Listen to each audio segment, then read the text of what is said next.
getting dicey.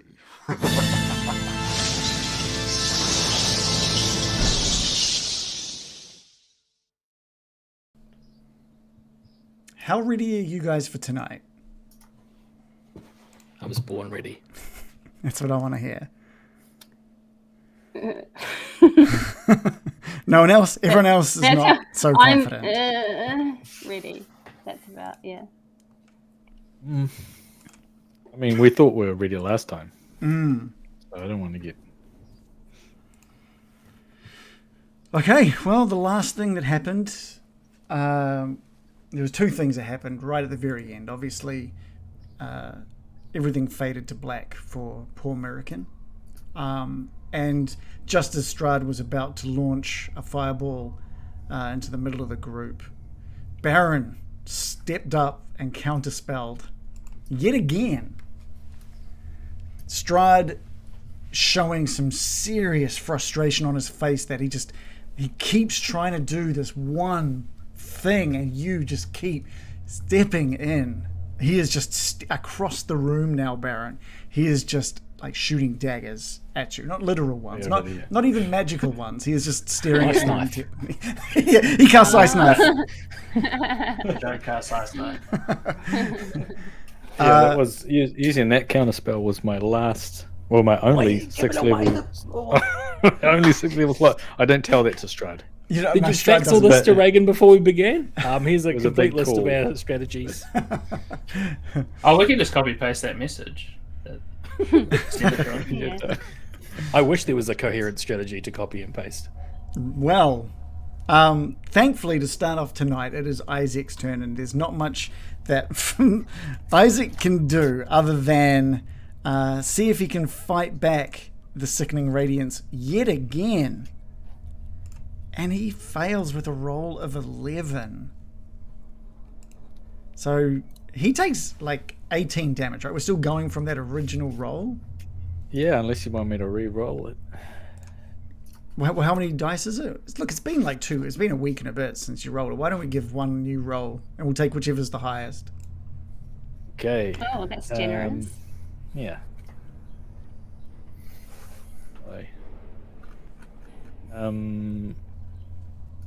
We'll cast it. Level is it? At level 4 spell. Okay. I'll just cast it. Yeah, please.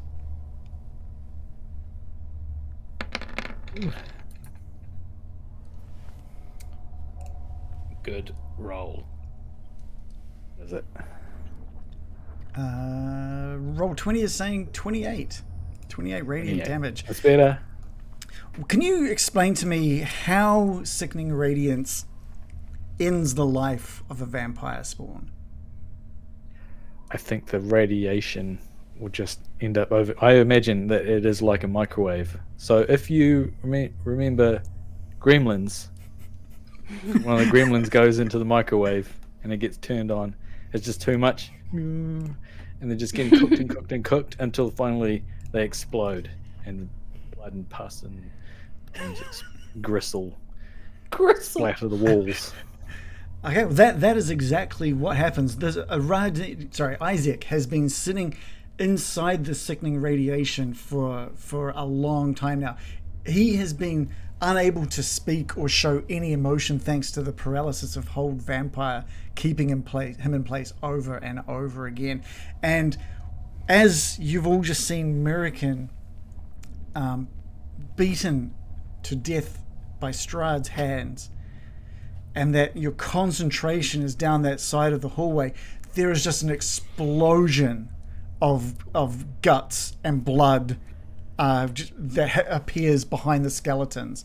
And Baron, you look over and the only thing left lying on the ground now, amidst all of that blood and gore, is Isaac's large demonic hand, just limp on the ground. Survived. It's the only part of him that survived. And Yeah. I guess like half of the skeletons are just covered in gore. Yeah. They've finally got a bit of extra like meat and on their bones now. It's just someone else's. Can you make it canon that a piece of spleen flew all the way across the room and just landed at Strahd's feet? right on Miraqen's back. That's a long way for a spleen to go. That's a hell of an explosion. Just I'm a not piece saying it of shouldn't spleen. happen. Just a piece. Yeah, absolutely. Yeah. The explosion like coats like 30 feet of the western side of that hallway, and just extra little bits have just scattered. Both of his eyeballs, as they vibrate, shoot out of his skull, and then he explodes. Perfect. One of the eyes gets caught in one of your skeletons as well, so it's like In the eye socket. perfectly. Yeah. Wow. Good. Perfect. 14 minutes to the first 1980s movie reference tonight. Gremlins popping up at 14 minutes in. Perfect. I think great year.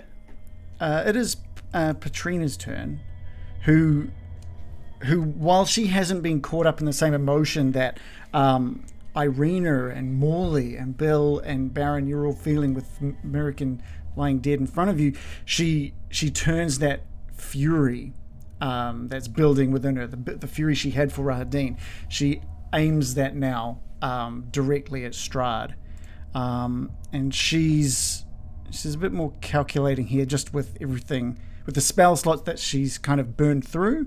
She's going to cast a magic missile, because that's been working pretty well for her, at level 4.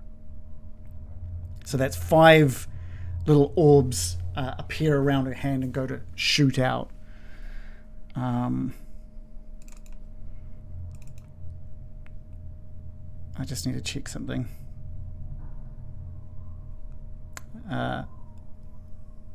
Okay, cool. Strahd now, this time, manages to cast a spell of his own, which stops those magic missiles from just before they go to hit him. And he casts Counterspell at the last minute. Counter spells?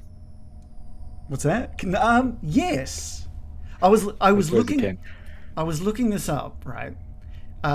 You can't counter a counterspell if you are the one doing the original spell casting, but you can if someone else sees someone about to counterspell, you can counterspell that. So if you've got, I'm not. Well, what level did she cast? How many of them shot out? she cast it at level 4.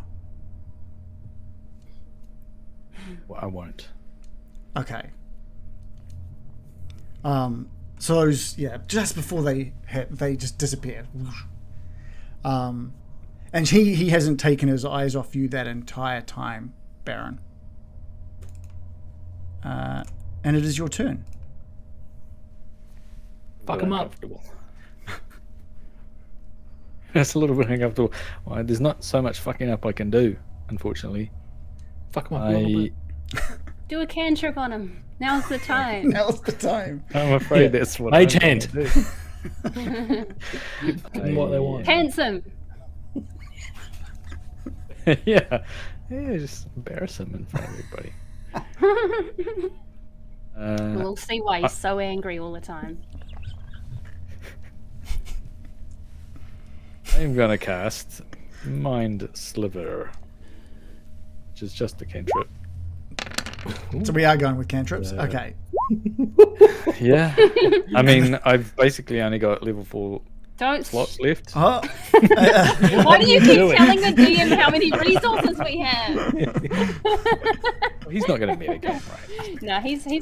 definitely- He would honest. never do that. it's definitely not my role Yeah. to utilize information I have to make a challenge for you. That's for sure.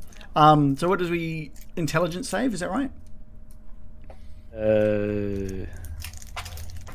Or is it not? Yeah, I think. Yeah, intelligence save of 17.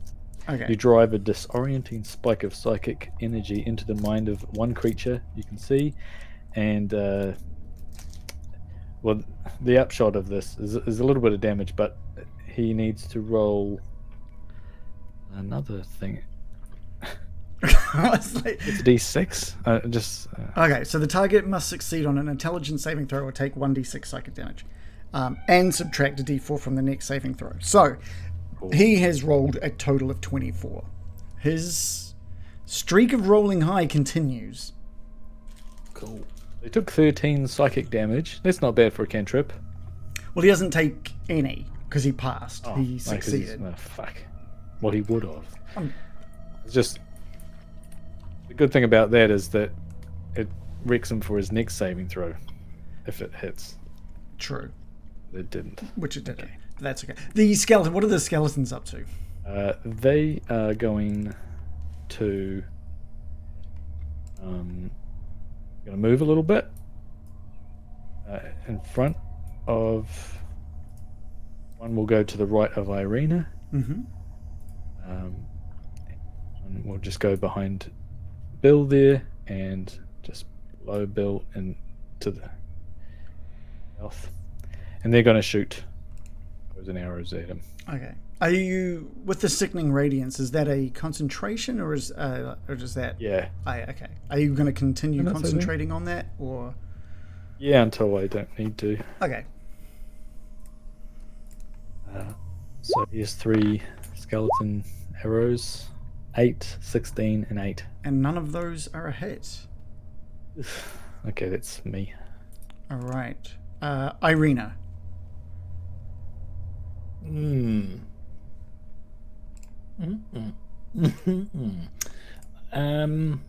We do have some outstanding damage in the party, right? We could use Irina to give you some back, Baron. She ready in action to do that after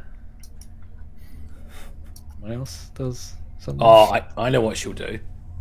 Oh no, that's very selfish. I was going to say, the minute she sees me get hurt, hasn't lost a single hit point, she casts Cure Wounds on me. No, she doesn't do that. Bill, are you lacking HP? I am down by 18, and I have 2 temporary hit points as well. I think I'm okay. I'd go with the ready in action plan. On Miraqen? Yeah. Yeah, Irina's going to ready in action to, if she sees any signs of life from Miraqen. Okay. Why are you grinning so evilly? God, it really puts me off. Like It makes me literally, think, like this is going to go Joe terribly was wrong. grinning, Baron was grinning. I was just like, you guys have been planning something. That's the only reason I'm grinning. That's it. That's the only reason. It is. That's the only reason. I'm gonna wreck it. Irina is kind of watching Miraqen's body like a hawk, hoping to see any signs of life. She knows that we've got a necromancer in the party. She knows that Bill's got holy divine intervention at the ready, and if Miraqen should rise again, Irina's going to shoot out the best cure wounds she can do, which is level 2. Okay. Is that her last level 2 slot? It is. Bill, you're sounding a little tinny, by the way. I don't know if your microphone is the right one selected. Okay, so she's readying a spell. We can do that. Yeah. Perfect. Bill, over to you. Well, I sure hope this works then. Bill is going to run through the cloud of bats. Okay. I forgot there were bats. Presumably I'm taking an attack of opportunity here. Yeah. We'll throw one of them your way, I guess. A roll of a 17. 17's a hit. 4 piercing damage as you run through these bats. They just start biting away at you, what they can get a hold of. Okay. And I swear every time I go to update my hit points on Roll20, sorry, on D&D Beyond, it doesn't work. Oh, Done now. I always have to reload the page. oh, that's weird. Cool. So I'm going to keep running. Anything else happen on my way over? No, but I like how paranoid you are. No, nothing else happens. So guy. Bill is running across the room screaming, "Miraqen, no!" and falls down to his knees, tears in his eyes, places his hands on Miraqen's shoulders, and just says a prayer to the Morning Lord. Please bring her back. Please, I beg you. And he's going to cast Revivify. And hope that it works. Oh, is there a chance it doesn't, or? Well, I don't know. We don't know how things work in Barovia. Right. So what's the deal with Revivify? It doesn't give you any of the direction, any of the. So you've got a diamond, right? That you bring out for this exact occasion, I assume. Correct. So a diamond with 300 GP. Mm-hmm. My diamond is actually worth 500 GP. Okay. And we got given 1,000 GPs worth of diamonds across Miraqen and I before we left for Lucky. Okay, cool. Brian. That's right. Miraqen, we'll go over to you for a minute there. So so the deal is that if she comes back, she gets 1 hit point. Is that right? She will be on 1 hit point. Yep. Okay. So I touch a creature that's died within the last minute. That creature returns to life with 1 hit point. Okay. Can't be cast on a creature that's died of old age, and nor can it restore any body parts. Okay. Miraqen, for you, the moment Strahd, as you were fighting for your life in front of Strahd, that final hit comes down and everything just goes black. All feeling disappears. And you feel... you're not sure how much time has passed, but you feel what there is of what makes Miraqen leave her body. And it's a very ethereal feeling of your soul being removed from your physical essence. And you can see nothing but darkness for a moment. Everywhere that you are, it's dark. It's not pitch black, but it's very dark. And the longer you stay in it, the more that you can now look over all of Barovia, and you're seeing this strange ethereal darkness doming and clouding all of Barovia. And you're naturally moving up towards it, and you get to that point where you reach that dome and you find yourself unable to pass through it and move on, and you realize that this is how others have been forever trapped within Barovia. You can hear the mourning of Bill sort of just echoing around you. And for a moment, there's just a pinprick of light on the other side of this dome, and it grows in size, and it's just this brilliant sort of cool white light, like a bluey white light, and it grows. It grows and forms sort of a larger sphere in front of you, and that takes form into this just youthful, ageless female elf, and she's clad in this translucent gown that looks to be made of moonlight itself, and she places one of her ethereal hands on the dome, and the darkness disappears around, and you feel an urge to reach out with some part of your soul. You don't even know what sort of form you are in right now, but you feel an urge to touch that hand. And she speaks without moving her lips. You just hear her voice in your head. You've come too far, Miraqen. I have much larger plans for you. And you recognize this as the words and the voice as it connects with these visions that you've had of your time in Barovia, and you recognize now that this form and this voice is Sehanine Moonbow herself reaching out and touching you. And as she touches a part of your soul, part of this moonlight wraps around your soul. And you can hear Bill's voice echoing, and you hear the small shattering of a gem, and your soul just shoots away from Sehanine Moonbow, back away, and you've got this urging to be where she is. You want to be with her. There's a feeling that your brother is there with her, but she has plans for you, and your crew need you back. They need you by their side, and your soul shoots back down into the darkness, but there is a glow surrounding you now. And Bill, from your point of view, there is now the white hero. I think it was the winter that Miraqen was in when she passed.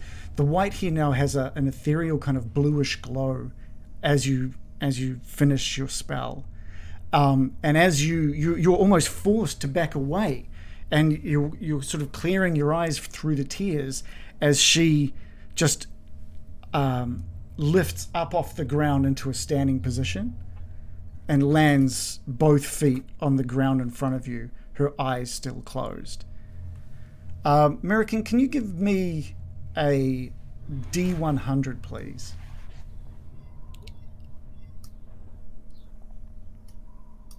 We can't hear you, sorry, you're muted.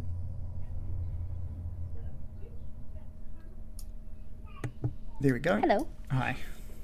Sorry, I was in the afterlife for a moment there, but I had to turn. Okay, I'm rolling a D100. I said that was very intense. I've rolled 94. Miraqen, Hopefully that's good. with this feeling, you're still not even sure where you are, but you feel powerful. You feel strong. You feel so much better than you probably ever felt in your time in Barovia. And you open your eyes and there is just that sort of moonbeam glow to your eyes. You don't get revived with 1 HP. You get revived with 94 points of health. And Strahd is looking at you furious. He doesn't know. He has no idea how this could happen in his domain. And for the first time, you see him literally shaking with maybe anger and maybe just a little bit of fear.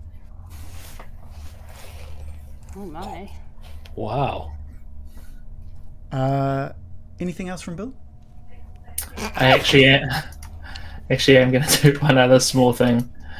I'm just going to put my hand on Morley's back this time and just say, "Give him hell, kid," and cast Bardic Inspiration, which lets him use a D10 to add to his attack roll or a saving throw, I think. Okay.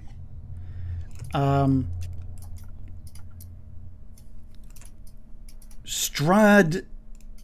Well, hold on. Oh. Arena's got that ready to action, of Oh course. yeah. Sorry. To cure wounds. Well, she looks at you and she's like, "You seem pretty good." I guess I've committed now, right? So I roll it. You can roll it, or you can just burn the spell. It's up to you. It's not going to heal Miraqen Can she much, roll it but- on anyone else? No, that would be cheating. Never mind, I'm not cheating like that. yeah. 94 plus 12. We'll say the 12 kicked in first, so Irina feels like she did something. Oh, patronising.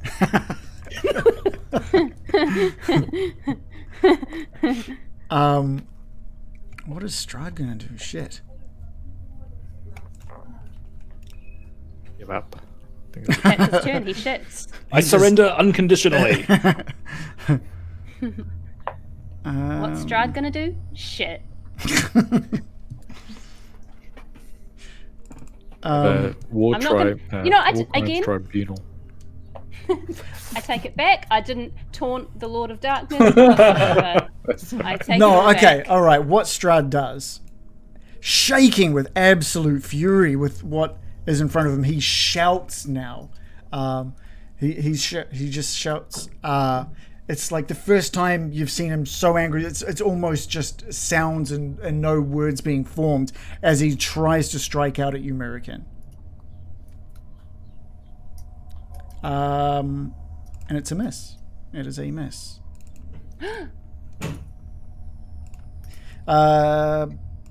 Morley, over to you. Wow. Can I say Morley, that I did like one of those micro dodges? Sure, absolutely. What's a micro dodge? Just a real I small, don't know. just a real small one. Like one of those things they show in slow-mo on TV, you know? It's like it doesn't Mrs. look like she. Yeah, it's just like Oh yeah, one of those. yeah. Um, It's an anime a lot. Morley just seeing You've lost Miraqen like, him. hit the ground, and then Bill run over, and then Miraqen rise up again. Like Morley's feeling a lot of emotions right now. Okay, but mostly like hugely invigorated and like will just give anything to end Strahd's life, and he screams at Strahd, "Go to hell!" and fires up the Sunblade again. Obviously. Trying to slash it up his guts this time. Okay. And I'll be adding a 10 to this, won't I? Adding a D10 to this. You can choose to add a D10 depending on what the roll looks like. Yeah, you probably If you don't- Oh, really? You don't have to. You don't have to if you don't want. I don't think I will because it's a critical hit. Dan, that is a good time. Oh, that is a damn good time for a crit success on a roll. So that's double dice, which it's rolled for you there. So, Yeah. and you've got, dare I say it, you've got a friend within 5 feet of your target. You dare say it. You're right to say it. you dare to dream. And so as Morty rips the Sunblade up him, he kind of flips it around as well and sort of comes back across his chest, doing... It's not too bad. 23 additional damage across Strahd, So that as I like to is call him. 50 total damage. Whoa. Do you want to? It hasn't killed him, but I want you to describe it. Like what? I want you to describe Strahd's reaction to this. As the Sunblade enters kind of at the belly area through his clothing, you just start to see like his clothing on fire, but also his skin underneath start to sizzle and pop and burst, and Strahd rocks his head back and screams into the air, and then as that second blade comes back across the shoulder, more kind of that black thick blood starts to seep out, and Strahd starts like his voice is hoarse with screaming. It's like a scream, but it starts to get hoarse. Yeah, that hurt. You've dealt 2 blows with the Sunblade that have really brought him down in quality of life, I would say. And Relative care time? yeah. You Does that may- include the extra thing for the critical hit? Yeah, it rolled it automatically. So yeah. So there was 12 radiant damage. There was 17 slashing damage. 15. There was 23. Sorry, that's correct. It was 15. Yeah. so 27. The maths there. 27 total damage, then 23 from the sneak attack, boosting it up to 50, Amazing. 50 points of total damage. All of which is the type of damage Strahd doesn't like. So, yeah, he's... Oh, that's good. is there anything else you want to do on your turn, Morley? Yes, there is. Morley disengages as a bonus action. And takes one step back to be just a little bit further away, hoping to be out of the range of those claws that he's using. Okay. He's going to, while he's screaming, holding the open wounds tracking down the front of him, shifts through the stonework and disappears beneath the floor. Guy, it's not even his turn. What is it? Job done, everyone. Looks like he's dead. He gave up. It's as good as a white flag. Right, let's go home. Does he look cool when he's doing it? Like he used to look cool. He's like, cool expression. Is this like him going down like, Oh, he does not look cool at all. He doesn't look cool. He's bleeding goo everywhere. He's pain. screaming as he goes. And the moment that his face traverses through that stonework, the screaming is now echoing throughout the hallway that you're in.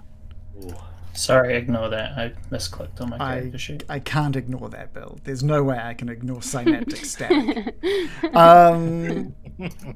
It is the bats' turns that just continue pestering people, of which case they're going to start trying to bite at Petrina.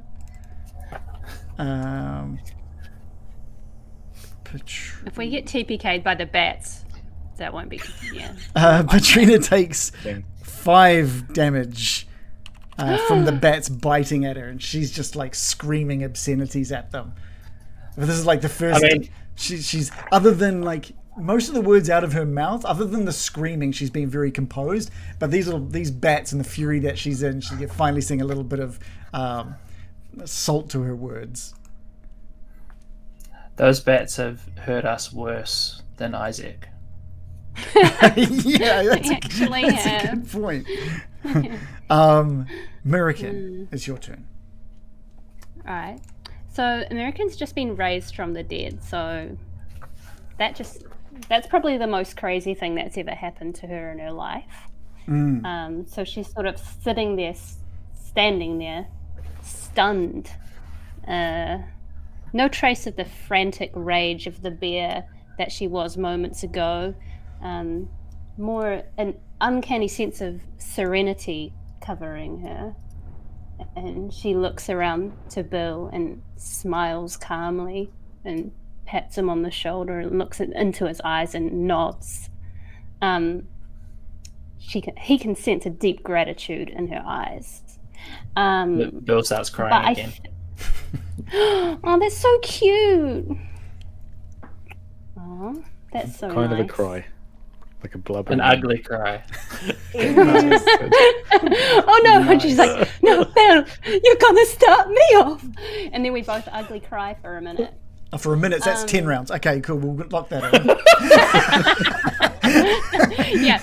I use all of my next actions for the whole battle to cry. Okay, yeah, good. By the time you finish crying, everyone else is dead. Cool. Yeah. Well, I think what I'm going to do for my action is, again, serenely cast my eye over the area and prepare an action for when Strahd appears. Because I have a mission on this plane. You do. What action? My turn. What action are you readying? I'm going to prepare a spell. Okay. At least tell me what level where he's spell gonna. that is. Just so Yeah, I I'm like, know you've got spell slots available for it. The problem is I don't know where he's going to appear, so things could get dicey with that. My question. Okay, here's a question. Am I allowed to swivel on the spot if he appears, or like, do I just have to like? No, you don't have to aim it. You like, can be. Can I look around and like? Yeah. You've got 360 degree. You're looking around. Wait, you know he's going to pop up somewhere. He's done this before, so you're looking around for any hint of him popping up. Okay. I think I'm going to step forward one too. step away from Bill. Yeah, I'm going to use my movement to step one step away from Bill, so I have a clearer line of sight for where he might pop up his ugly little whack-a-mole head. Okay. It's not that ugly, is it? He's okay. Fair enough. It is pretty ugly right now, to be honest.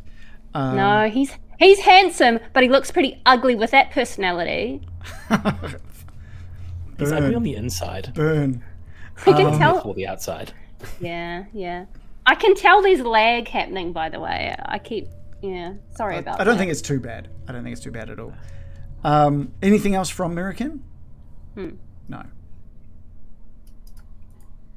Oh, I didn't tell you what spell I'm preparing. I'm going to prepare my only... I keep telling the DM things, guys. It's compulsive. We all keep doing it. I'm going to prepare my only level 6 spell. Dang, okay. Okay, that's all I need to know. That's it. I just need to know that you had one of those spell slots ready. Yeah. It is Strahd's turn. And that screaming that you're hearing forms in a position behind the Baron's feet. And again raises up out of the ground behind the Baron. Miraqen, you see this. You may cast your level 6 spell. Ooh. He's got a hat on for me, so. Well, this is bad. Wait. Okay, we need to figure out team.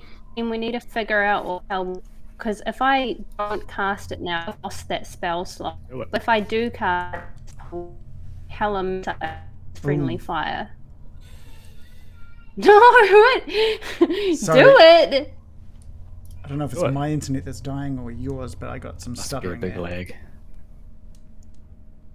This is just like, Okay, well, when Goku holds, is it Raditz? And and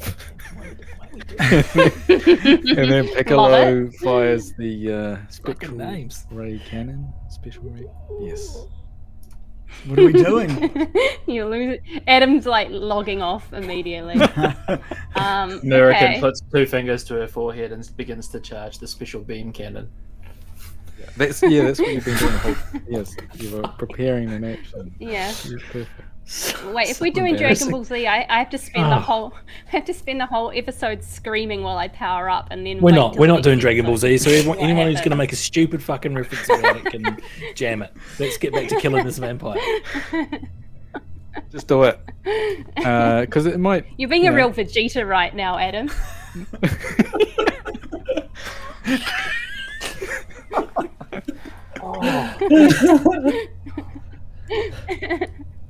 Okay, I'm gonna fire off the spell. Okay, I'm gonna describe what happens. Okay. Again, the eerie sense of serenity surrounds her, which is very unlike Miraqen. And she mutters to herself, "I've seen the goddess of the moon, Sehanine Moonbow herself. I have things left to do on this plane. It starts with you, Strahd. I'm going to cast Sunbeam." Sunbeam. As I raise my staff in front of my face, a glimmer of sunlight begins to radiate from it and shoots out as a laser beam straight at Strahd. There's a 5-foot wide, 60-foot line long. 5 foot wide, 6. So you're going to just carve a path through Patrina, two Through the skeletons, skeletons? and the Baron. Yeah, through the Patrina's scout. not on Probably the line not of through fire, is Patrina, she? right? It's, Well, let's have a. It's through fine. I the- was looking at it. I was looking at a straight line with my ruler, and it looks like it'll at least hit the skeleton. But it's 5 It'll foot probably wide. hit Baron Byron. But it's 5 foot wide. So we got to go from, like, let's say the bottom of your thing to the bottom of. It's going to clip. Sorry, Joe. Why don't you just move? Why don't you just move like one step away so you get a more favourable angle? Because it's not her turn to Because- move. Ah. Yeah, remember I prepared the spell, and I didn't know where it was going to pop up, so I just moved somewhere where I hoped would be helpful. It's And a, he's it's a popped up in probably one of the worst possible places. He tends to That's do great. that. It just grazes. Like, Tell if me it's 5 about foot wide, it. it sort of grazes. It does, by- yeah. It's 5 foot wide, so it's gonna it's gonna hit two skeletons, Baron and Patrina. Soz. That's all right. But you did ask for it, correct? Yeah, Yeah. I can sense what Miraqen's doing. I can feel the magical energy of this fucking sun power building up. And I just turn around and go, do it! I love it. cool. Love it. What about Okay, that so angle? this is where we find the Strahd saves Put on the off the- Constitution saving throw. Sit off the roof. Like a, So sorry. What's the deal? So all of these people have to take a Constitution saving throw. Yes. Okay, we'll start with This Strahd. could be really bad, you guys. This could be the worst possible move. What- I'm so scared. What about? Because it's 5 foot wide, right? Mm-hmm. yeah, so you can Yeah. aim What it. about just aiming it higher? You'll still hit Well, because it's Like raise it up high and it goes over the head of. no. I just mean What? avoid hitting 4 people and just hit 3, like that path. I see what you're saying. Just angle it a bit off to the right a little bit. Because if Yeah, I it's see what 5 you're feet saying. wide, Yeah, I see what as you're long as saying. Strahd's at 5 feet, right? If it would hit Patrina, Yes, I would- then it would hit I would- him. Basically, if you aimed directly at one of those skeletons, that one in the middle, that would carry on through to Strahd and miss Patrina. So it would just be Okay, I'll two do whatever skeletons. hits the least Yeah, amount yeah, of yeah, yeah. allies. Thank you. Yeah. And all it right, turns let's around to you.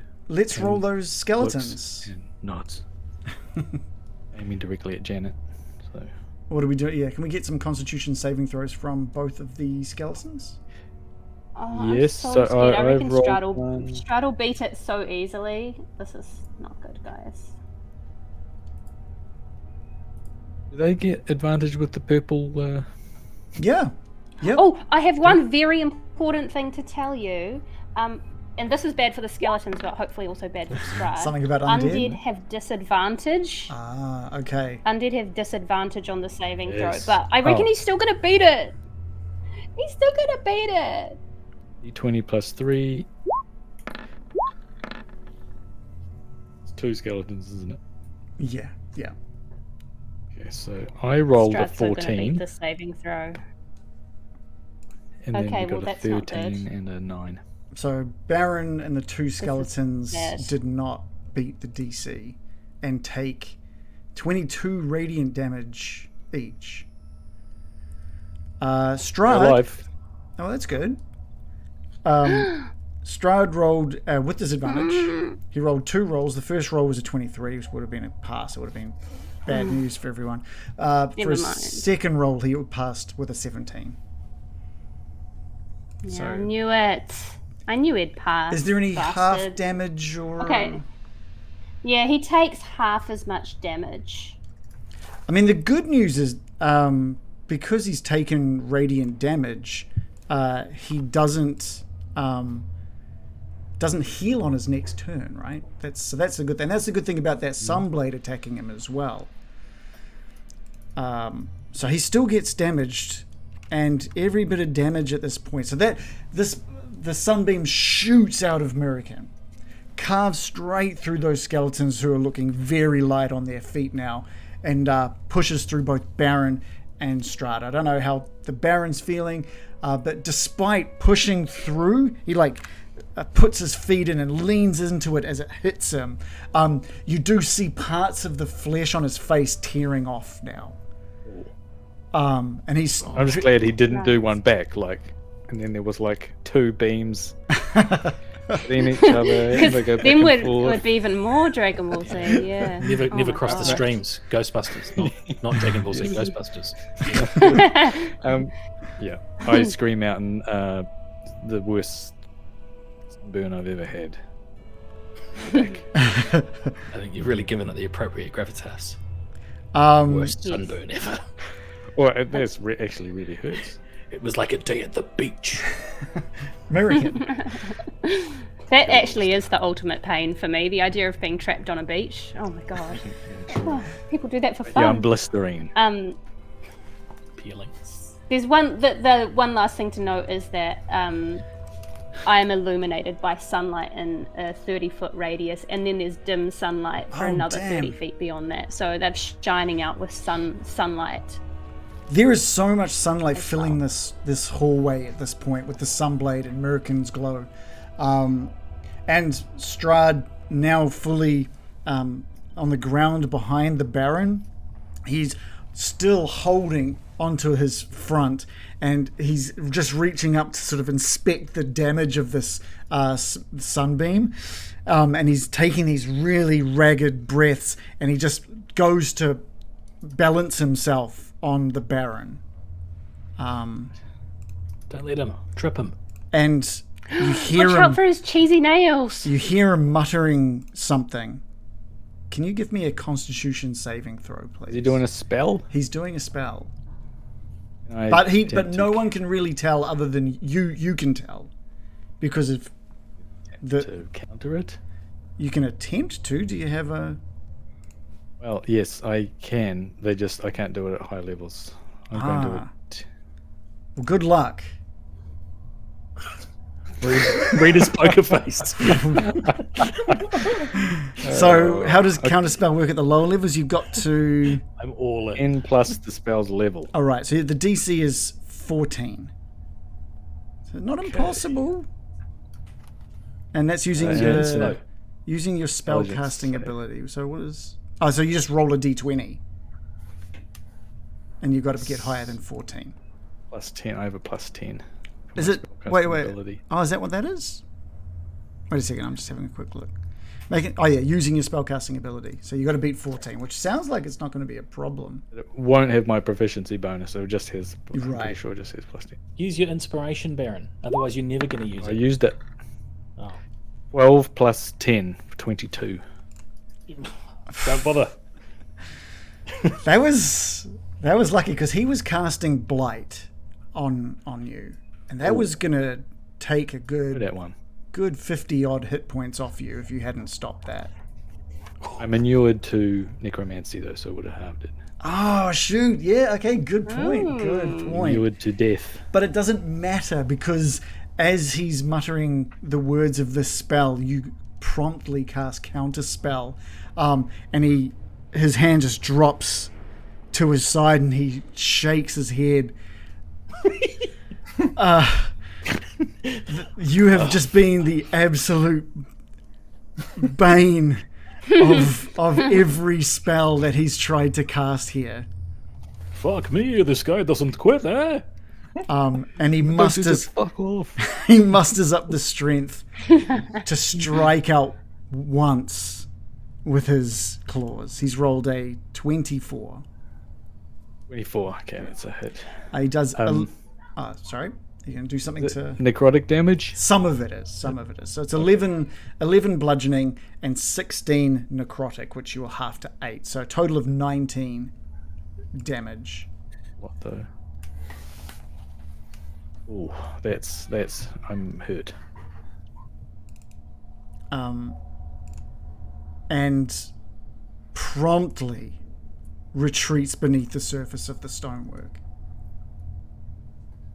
What is he doing? What is this guy's game? It's Patrina's turn, and she too is just frustrated with Strahd's popping up and down, but she is she is going to run over to the Baron's side just to check in on him. Shannon's not. I don't know where Shannon's gone. Shannon's left. Checking in on the Baron, and there's a smile. There's a smile across her face as she nods to him and heads just to the north of the room to get a good vantage of the room. And she is going to prepare.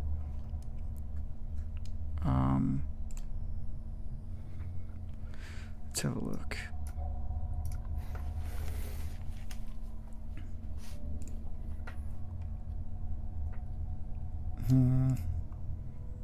I think she's going to prepare lightning bolt, one of those spells. But she's happy. She's happy to let the spell burn if it means hitting someone else. But she's at the first sight of Strahd is going to let rip with a lightning bolt. It's the Baron's turn, but Shannon's gone. I don't know where he's gone to. Maybe we just have to. He's melted to the floor of his home, about to reappear from somewhere unexpected. Well, maybe now's there we go. I was going to say maybe now's a time for a break, but he's back. You only missed one thing there, Baron, which was Patrina running over to the Baron with a proud smile on her face and positioning herself in the northern side of the room to get a vantage. She's readying a lightning bolt should Strahd appear, but she's happy to burn it if she can't get a direct hit. And it's your turn. My turn. And he's not there. No, he disappeared down into the stonework again. The sound of his ragged breathing is echoing throughout this hallway. Okay. Well, I'm just going to prepare a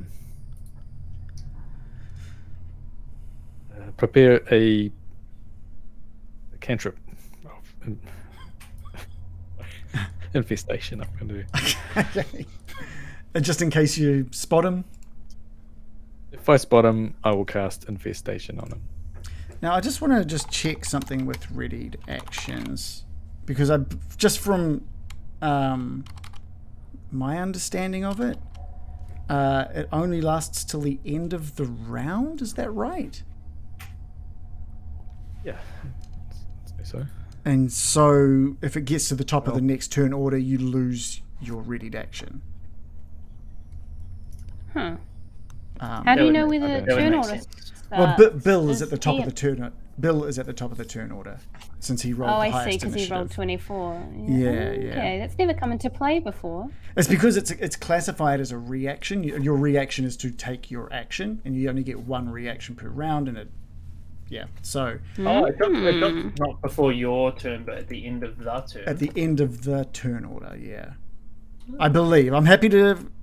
I'd say it'd be the end of your turn, because then it comes around to you, and Before your next turn or by the something. time it comes around to you again.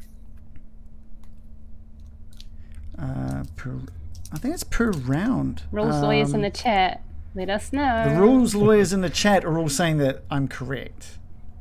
Oh, what would they know? Nah. Top of the turn order? I'm just having a quick look. That's how they usually word things in the book, is like by the end of your next turn. When the trigger occurs, you can either take your reaction right after the trigger finishes or ignore the trigger. Remember that you can only take one reaction per round. Yeah, Just so you, means- That's still ambiguous, Because You can't the do round, multiple reactions or whatever. but the Oh, round. no, for sorry. Here we go, right at the very start. You can take the ready action on your turn, so you're readying an action, which lets you act using your reaction before the start of your next turn. So it is your next turn. Cool. Just wanted to make sure we had that sorted. Cool. Very good. That's a bum. That would be a bummer if you got a low initiative. Otherwise, That's a good point. That's a really good point. All right, so Baron, you're readying the very powerful infestation. It can be powerful. That's why I called it very powerful. Game breaking. Irina. Oh, did you? So what about your skeletons? They will ready bows and arrows. Okay. Do you want to get them to pick off those bats? Oh, I forgot about the bats. We Yes. all did. They're just environmental, by all accounts at this point. I might actually get the them to move as well Okay. a little bit. Just don't want to be in line. If he pops up next to me again, I don't want them to be in line. Right. Irina, what do we think we're going to have for Irina? Just do these 3 bow and arrows at the bats. 17. Oh, sorry, I forgot about the bats. I literally instantly just forgot about the bats. 17, 14, 17, 15, 23. All of those are hits.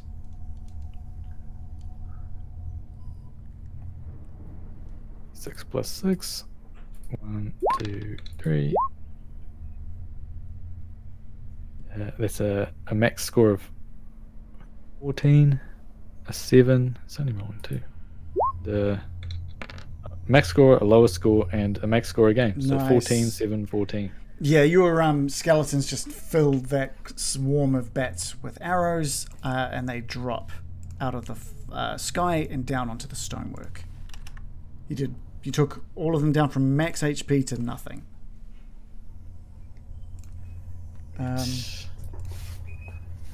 Irina. Gonna stand like that. Cool.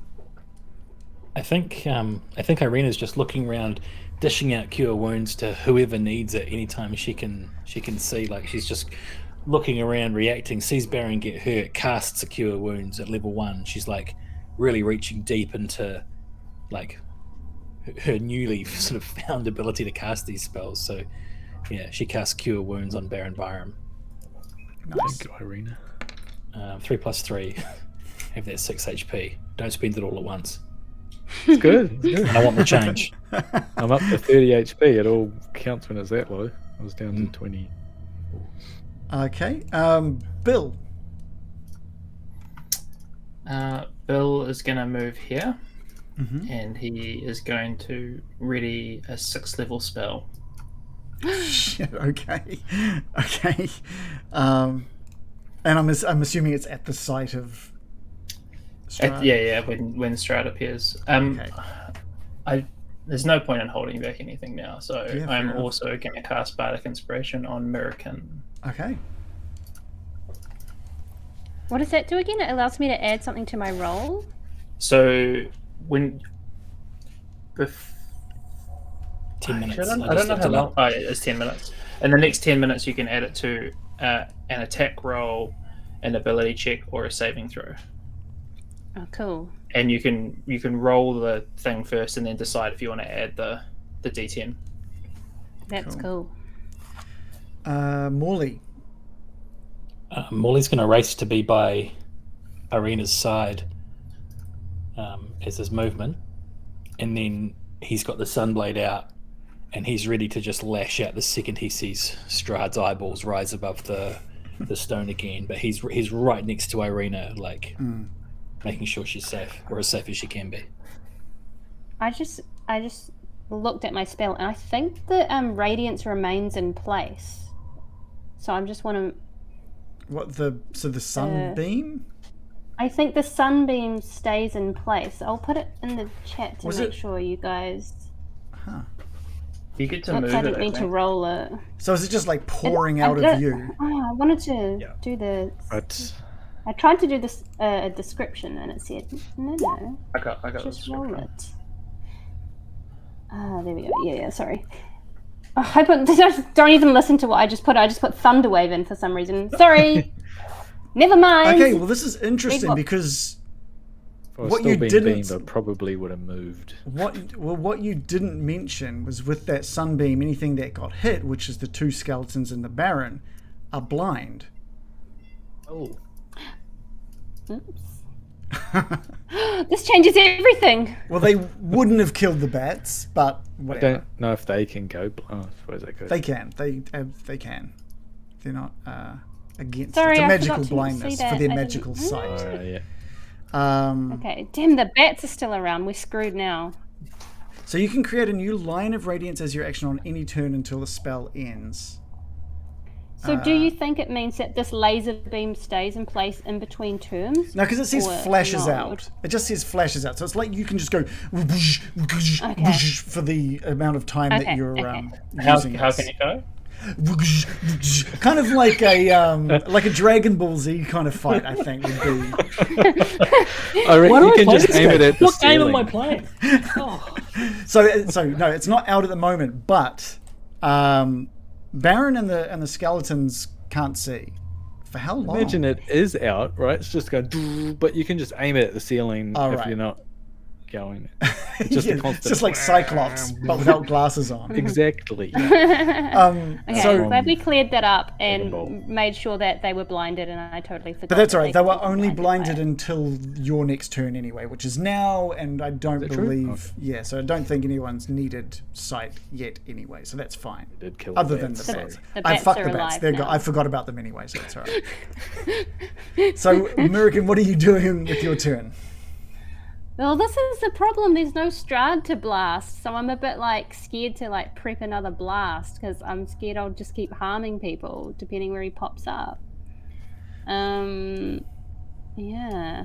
What should Can't I you do, just guys? prepare where to, you can aim it at him if necessary, or at the ceiling if it's going to blast Yeah, you can Rena just. or something. Well, Yeah, that sounds okay. Well, is that allowed? sure. So I can just decide if I want to do it or It's not. like burning a spell slot, except you're not having to burn a spell slot. You can just decide not to. Okay. It's like you Well, get a split I'm second gonna reaction move- to do it or not, and you decide if you want to or not. Yeah, will you move it to the side or not? Yeah. Maybe currently it's facing down or something. Yeah.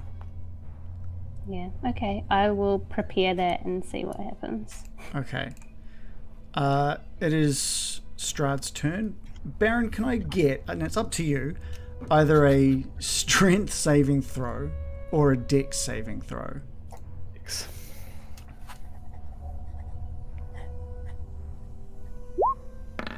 +3, Oh, 20. Good one.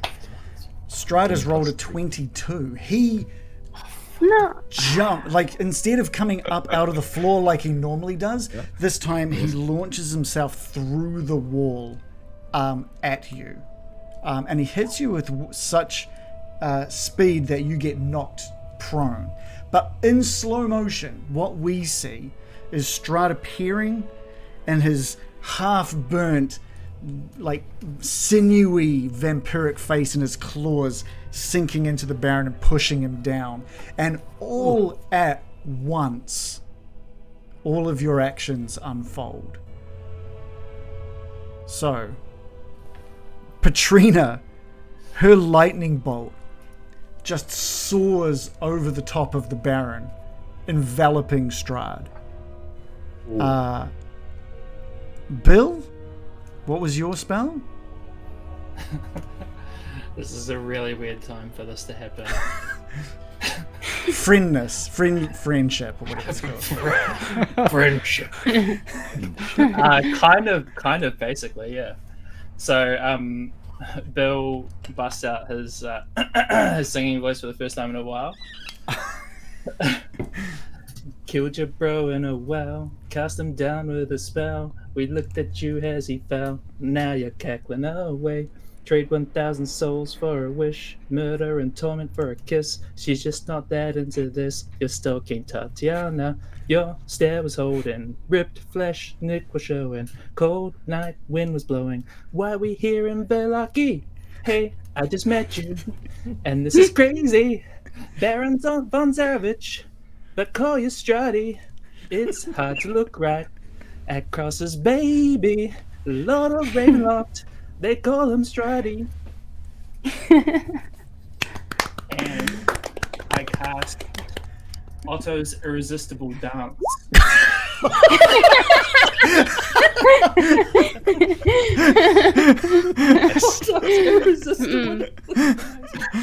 To which he fails that save.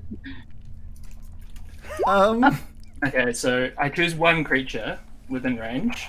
The target begins a comic dance in place, shuffling, tapping its feet, and capering for the duration. I want to see a lot of capering. Well, he's as that slow motion through, and that lightning bolt pushes through, straight through him, and your spell kicks him. He lets go of the Baron and just starts like doing the robot slow mo through the air as he's like melting from this lightning blast. Morley, your action? I was going to be swiping at him with the sunblade. Give us a roll with advantage, please. All right.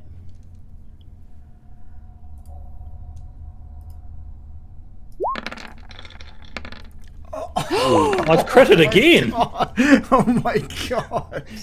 I critted. 18 Double crit. plus 15. That's 33 damage right there. You've got a friend within range as well. I do, don't I? You do. Yeah. Yeah. So I waste out another 22 damage. I'd like to think he's comically dancing into the blade as I like a baseball player just right across his face. And Miraqen with a clear shot across the room.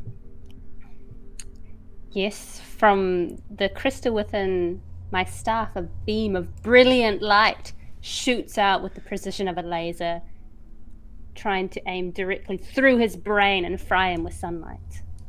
And it's the fact that the sunblade has cut Strahd perfectly in half that you see half of him lift up into that beam and just get eviscerated.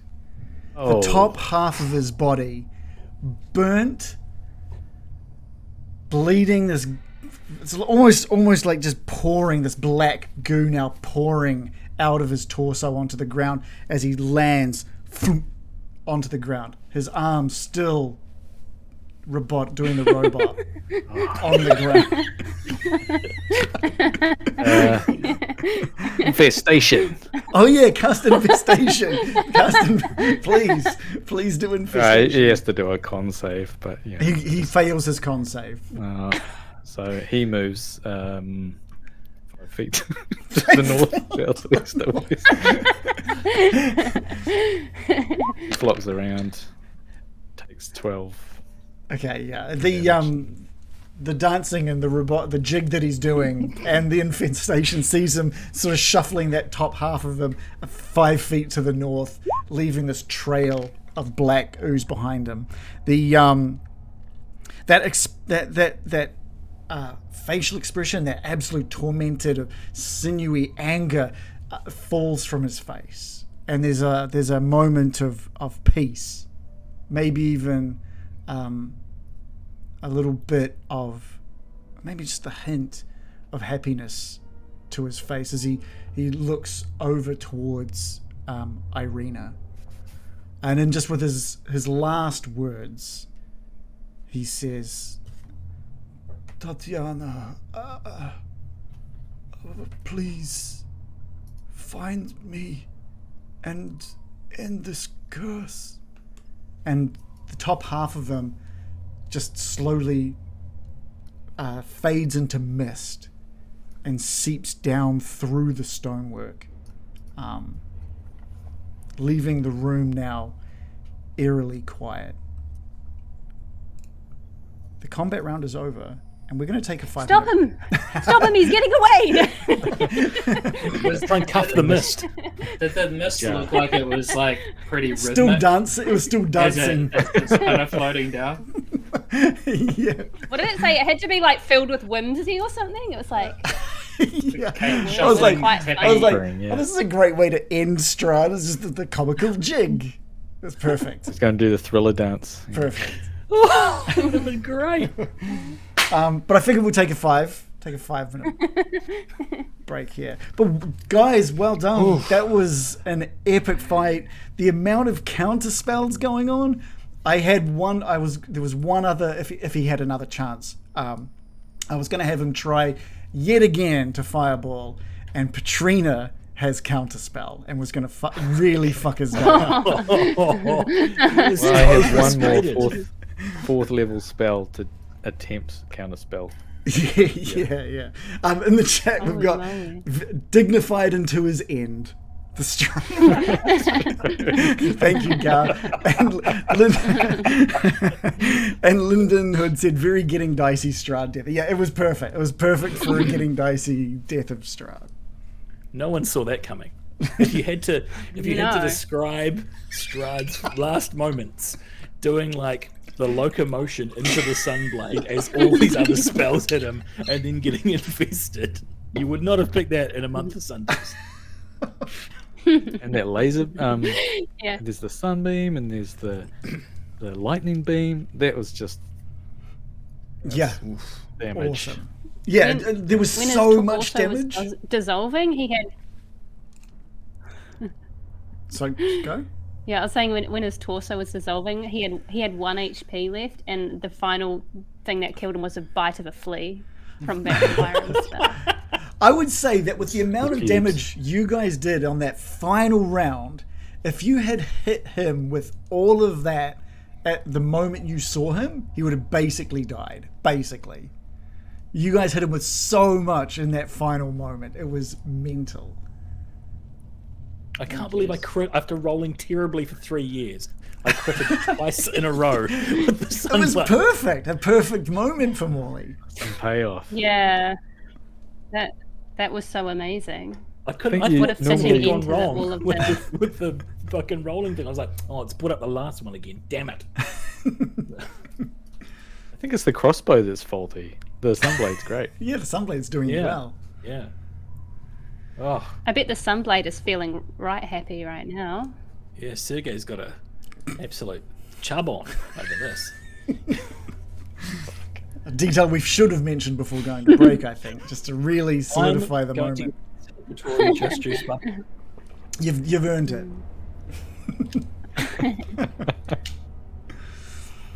Well, yeah. How'd you guys find the big fight?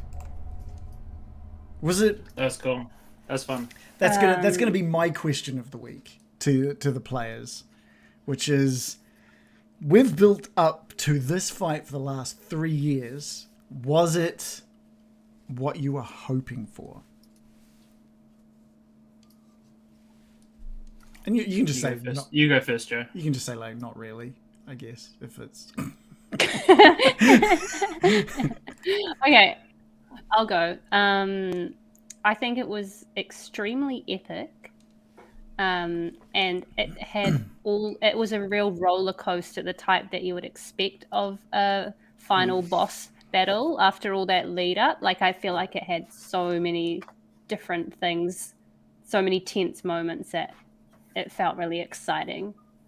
And the fact that he managed to kill one of our characters and then we managed to bring them back. And the way you narrated that was quite amazing. And I must take my hat off to you, DM, for such an incredible moment. Thank you. I knew giving you a huge amount of HP was more flavor to make Miraqen feel powerful, more so than I thought you'd need it. I didn't think you were going to need it. I already knew where Strahd was kind of at. So I didn't really want to I didn't give it to you because I was like, he's just going to like destroy you, but I wanted to make you think that was going to happen, if that makes sense. It's like, oh my God, he's giving me heaps of HP. There's going to be like a shitload more to come. That I wanted you to question that, I guess. Yeah. I was thinking, like, because when Bill's spell revived me, I only had 1 HP. So I was like, if I take one hit in this state, and I know he can give out multiple hits in a row, I could be right back to dead straight away in one of Strahd's turns alone. So it was quite, And I mentioned to you on Monday night after we finished the session, Joe, that because obviously you were like, I don't need to show up for the next, and I'm like, no, I want you to be there because, you know, I had planned for a TPK. When I say I had planned for a TPK, I didn't mean I was going to make it happen, but I had plans in place if a TPK was to occur. And the plans I had in place were very similar but different to what we got to experience with with Miraqen dying. So I'm glad that I got to use some of that. It was very poignant. Wow. It looked like it was all coming off the cuff. It was amazing. It pretty much was coming off the cuff. I got a couple of notes.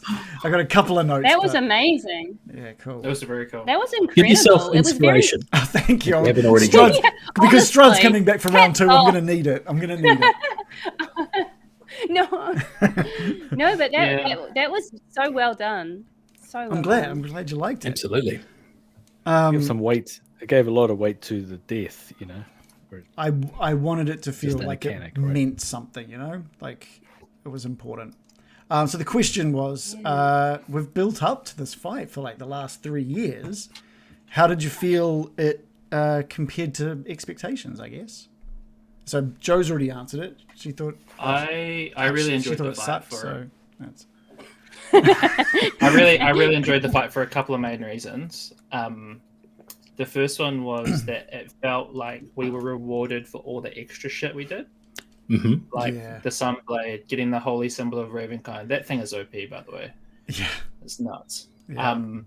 But like the I could see if you just went straight to Ravenloft, or even if you like mucked around, got to like level 10, but didn't like participate in the world and came here without any of the relics or the fortunes, I think it would make things materially harder. So it felt good that we got rewarded for doing that stuff. Yeah. And then the other thing I enjoyed about it was it was the kind of fight where you can be really crunchy and really tactical, and you kind of had to plan ahead. Otherwise, I think if we didn't do any of that stuff, we just would have been fucked. Yeah. And like thinking about, you know, as a player, what's the best decision tactically? We had quite a lot of combos about that, so that was really fun because, you know, for the not sort of deadly encounters like this one, you kind of don't have to do that, and you can just go, oh yeah. I do this and blah blah blah. But it really felt like we had to, like we're kind of forced to without, and if we didn't, we would just toast.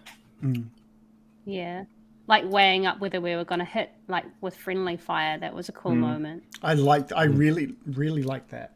Me too. He just had to die. Yeah. I thought that was a really, really awesome moment where the Baron's just like giving Miraqen just like the the command to just do it. Like, understand the situation, just be like, do it. Just with that. Skeletons. Yeah. Janet and Todd, they've got 2 HP each. Oh shit! Nice. I really thought that would be the end of I thought that them. was going to be the end of them as well.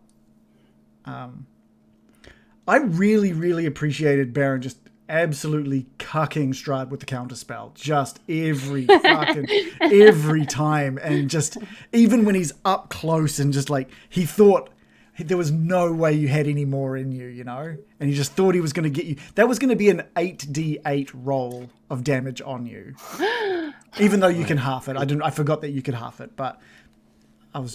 But I was down to like maybe at not that point, but after he attacked me, I was down to 24 HP, so that definitely would have put me in a dying state. Yeah. If everyone hadn't done all of their trained attacks on Strahd, he would have gotten an attack on you, and that, as Miraqen can attest, that was over 20 each, pretty much every time. I mean that turn where he tried to grab me, and then he would have hit me, right? He would have gone, absolutely, and I'll be dead. Yeah, and then he'd be attacking someone else out of the wall, I suppose. Yeah. Shannon and Adam, how do you enjoy this final fight? Did it meet expectations? Yeah, I love just getting to go nuts and wield the Sunblade. That was really fun just for me personally. That was like, I've been looking forward to that since we got it at the old windmill there. And I don't know, I had so many like questions going into the fight. It definitely did not seem preordained at all. It felt like anything could happen at any moment. It felt like it could like turn on a dime as well. And when Miraqen died last week, I was like, logically, I knew one of us could die, and I thought maybe one of us would, but I was still surprised when it happened. I was like, this is really serious now. And then when Miraqen bit the dust, I thought this could get ugly fast. Like, it just felt like there were a couple of key moments and that's kind of what's cool about this game, right? Like, we got some luck when we really, really needed it. So that was really cool.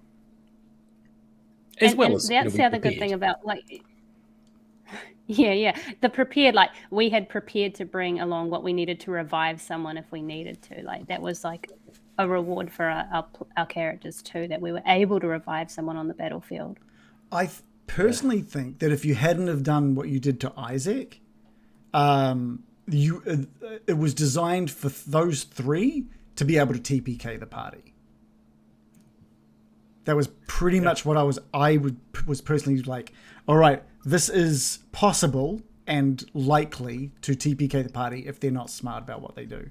And you guys absolutely shut down Isaac straight away. With a hit from his battle axe, he would have knocked people prone.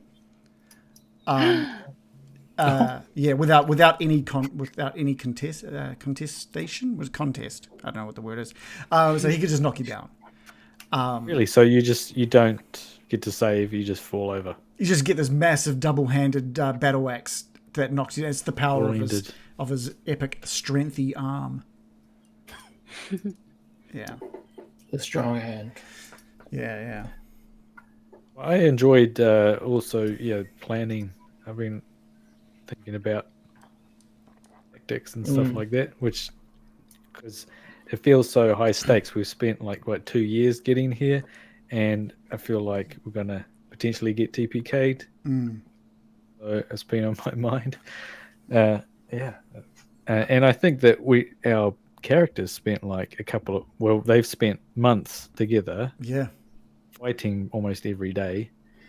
And so they've built up tactics. They know what each other are likely to do, and they've been discussing stuff. And especially the last 10 days of Barovia, we would have been practicing a lot of, okay, if you see Strahd over there, then I'll do that. Some drills. The one thing that I really planned for with this fight was making Strahd appear behind you all, basically. Because I know everything's always been in front of you. And anytime I've put things in front of you, you guys manage to really just focus over there without any care for what's behind you, because there's never anything behind you. Nothing's been able to get around behind you. So to have Strahd be able to just be like, I'm over here, was purely designed to split your focus. It made things so tricky tactically too. There's a time when he appeared over here, and I was sort of roughly where I am now. And I was like, Damn it! I can reach Isaac with the symbol, but not. Actually, Yeah. I must have been like here or something. I can reach Isaac, but I can't reach him anymore because he's like, well, I know I've seen what he's doing, and I'm just gonna not be there when he does it next time, which was exactly what a smart villain would do. Whoa, sorry. Wait. I really wanted to push him into the radiance on the left. Yeah, I figured that was going to be the case, and I just made sure he was not near it pretty much the entire time. Well, Infestation was going to push him over to the side a bit. then he gets shoved in by skeletons because they can push. He knew what was happening to Isaac and was just staying away. That's like so the moment that you cast that, he just used his movement to sink down into the ground, so he wouldn't start his turn in it, basically. Anyway, we'll detail how Strahd... Sorry, Morley, were you wanting... Adam, do you want to say something? Yeah, I've got a pair of pliers in my top pocket I didn't get to use. What? The game's not over yet. The game is not over yet. So let's jump back into the final moments. Yeah. Have we got any teleport? Anyone who can teleport? I think we should just walk through like a boss gang, like Reservoir Dogs. We should walk over to his crypt, and we've set the trap as well. The holy water vial ready to break. All right, we're back in the hallway. Irina is a little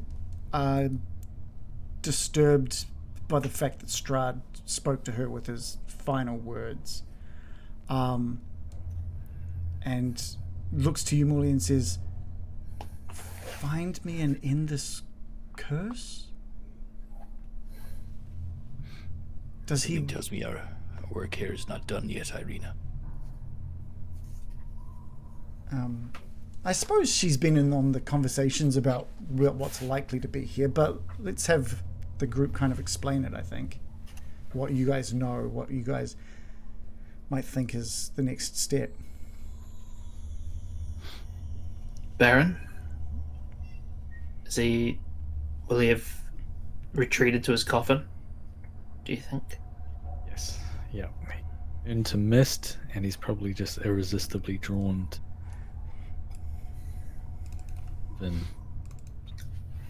often. Irresistibly drawn to dance. He's dancing all the way down. So where is it exactly from here? Well, okay, so you know that you could use the brazier room to teleport directly there, right? And the brazier room is through the doors to the west, north of the bone room, down the stairway, and there you've got the brazier room. So the brazier room's only a couple of minutes away from you right now. I think we don't tell it. Before we move, those wooden barrels over there, I'm thinking I might go in and just break off a wooden strap, the side of it, because we never ended up sharpening that stake in Vallaki, and I think Morley would go over and break off a piece of wood from the barrel, get out his non-magical sunblade, and sharpen the end of it, and just hand that to Irina. Okay. You go over to the sort of the wine casks, and you break a piece off. Inside, it's like you've just been drawn to one out of the random barrels. One sort of catches your eyes, and you walk over to it and break a bit off. And inside that empty cask, you see a small tome. You may remember that Madame Ava mentioned where the finest wine was drunk or something. Where not a drop remains. That's right. And it's this leather-bound tome with the Zarovich emblem sort of on it in silver. It looks a little bit like this. And it's the Tome of Strahd.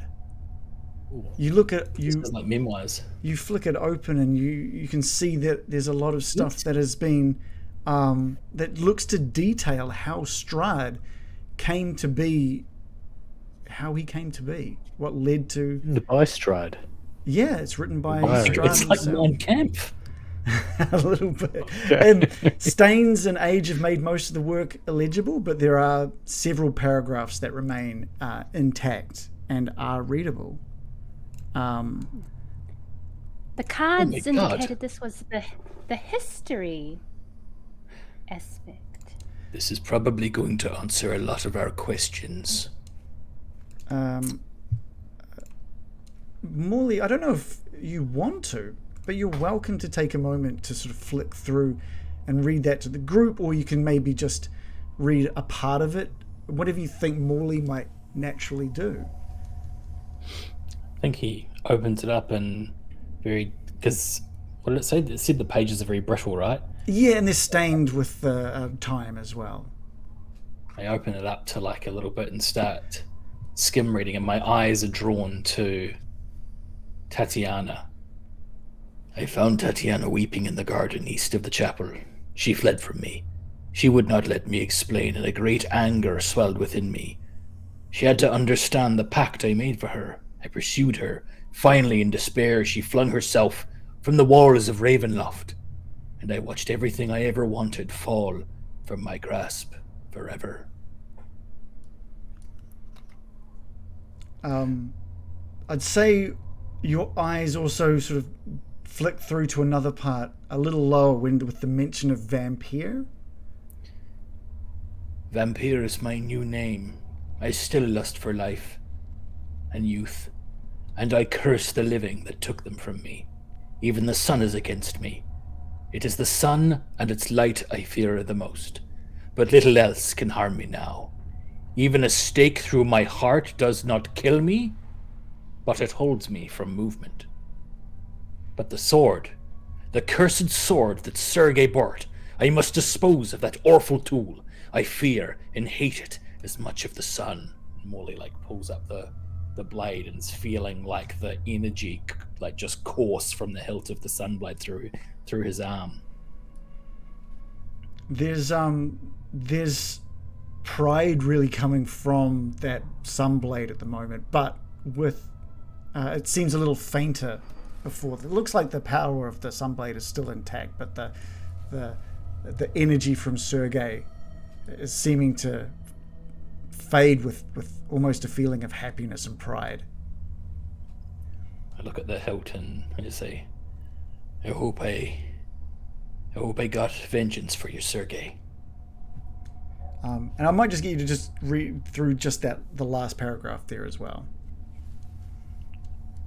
I have often hunted for Tatiana. I have even felt her within my grasp, but she escapes. She taunts me. What will it take to bend her love to me? I now reside far below Ravenloft. I live among the dead and sleep beneath the very stones of this hollow castle of despair. I shall seal shut the walls of the stairs so that none may disturb me.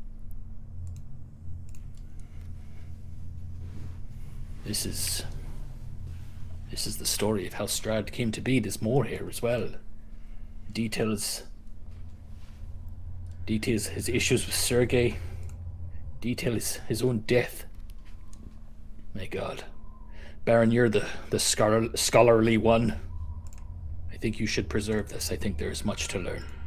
And Molly hands the book to Baron Barham. Thank you, Molly. Put into my copious amounts of possessions. Just keep it next to the jug. Holding on to everything. Second only to the jug. And now it is time we carry out the final deed. And remove this curse from the land. So the only way back to the, obviously through the to the braziers, through this sickening radiance, through the Hall of Bones. So you're probably going to need to. I'll turn it off. Okay, great. We'll Just run everyone, and we'll just keep it for the full 10 minutes. just Aaron hold, refuses to turn it off. just hold your breath while we go through. Waste not, want not, guys. This is a powerful spell. There's a toll. Everyone has to give me a magical item. There's a moment as you walk into this Hall of Bones where you're really taking just the horror of this place, and that the missing dragon skull. There's a very clear gap on the wall where the skull was. And now that you've got a little bit of quiet, you're realizing that the sounds of battle from outside Ravenloft seem to have died down. They've just been a constant sound since the battle started. But the sounds of the battle outside seem to have died down. And you can hear voices floor up from where you are. And the yelling turns into calls for the group. You're hearing your names as if there's someone now looking for you. And as you walk north out of the Hall of Bones, you can hear that the calling for your names is coming from the right, from the stairs. And it's only seconds before you recognize the voice, and Casimir has charged down, being followed by the Abbot and Esmeralda and Van Richten, all of them, and Exithanta as well. All of them looking. I think Van Richten had died. That's a shame. All of them looking very, very worse for wear, but ready to jump in and help at a moment's notice. And they see you all, and they see you all being fine. They see that you're okay. And Casimir comes running over and embraces his sister, and inspects her and makes sure she's okay, and then moves into the group and gives Miraqen an embrace as well, and is just so happy to see everyone okay. I don't know if I've got his face ready to go. Casimir says, "Is it done?" Miraqen, sorry, he's talking to Miraqen. It will be soon. We are on our way to deal the final blow and end the curse. And Zugleika's husband, did you find him? We'll get to him. Okay. Talk a little bit later. Oh yeah, thank you. No, we will get to him. Yeah. We'll look for him as well. You just focus on what you need to do, and we'll see if we can find him. And he turns to the group, and they all sort of nod in his direction. You do what you have to do. Cool. I think we We move. press on. Okay. Keep moving. You move. You move north into Rahadin's office. Find the secret office. Find the secret Hey, panel. Find the secret panel that Oh. opens the stairway down into the brazier room. Is there just an aquarium on the side of the room with a bunch of frogs in it? Just like Dark. sad looking frogs. Scared During the looking week, I was saying to Reagan during the week, we were making jokes about Rahadin working in an office, and Reagan was like, "I don't know what you're talking about." Oh, yeah, I was that's like, right. "Am I crazy?" And he's like, "I don't have any recollection of there being jokes about him working in an office. What are you talking So about?" I And I'm was like, did I literally- imagine that whole conversation? I was thinking that you were joking about him like actually doing work, and but yes, I remember his office. Sorry. You guys make your. I was machine joking in about there, him sending I reckon. faxes. That's Yeah. okay. Yeah. Look, I had a lot going on Monday. Okay, I had a lot going on. No excuse. You head down to the brazier room, and the statues, those iron statues, are now completely motionless in the positions they were when you left, and they show no signs of movement. That yellow gem that you threw into the fire is back magically in place. Oh, let's go. The honors. Who wants to do the honors? I'll go. We all want to go. We all want to witness this moment. Please surely. throw the gem in before touching the fire. Please, just make sure you do at least that one thing. I totally wouldn't have. But cool. Deep into the fire. I'm burning! I'm on fire! Oh God! Molly throws the yellow gem in, but also takes Irina by the hand, and the idea is that they're going to step through it together. Okay, great. They both get cute. wrapped up in this yellow flame, and the hourglass again kicks into motion above the brazier. Looks like there's about a minute in that egg timer above the brazier. Perfect poach. Yes. Yeah. All the rest of us eggs jump on through, I think. Okay, perfect. We jump in. I look at Katrina and just reach my hand out into the flame. And I guess I teleport, because that's what she did last time. She just put her finger in, right? You see like a smile cross her face. She knows what you're doing. She is all for it, and she quickly follows in behind you. And you find yourselves in the same position you found yourselves earlier, down within Strahd's tomb. The dead bodies of his brides still laying in the east of this room. The coffin closed in the middle of the room. Someone want to pop this open? Then shall we? Yes, let's all gather around and prepare for anything unexpected. So, just in case. But I feel like pretty confident he won't jump out and start TPKing us, but let's all prepare an attack just in case. I don't know how long it takes for him to heal. So, yeah, someone should flip it open, and Irina, you've been given that stake. That's the ticket to stop him moving, right? We'll kick the lid off. I'll draw the sunblade in case.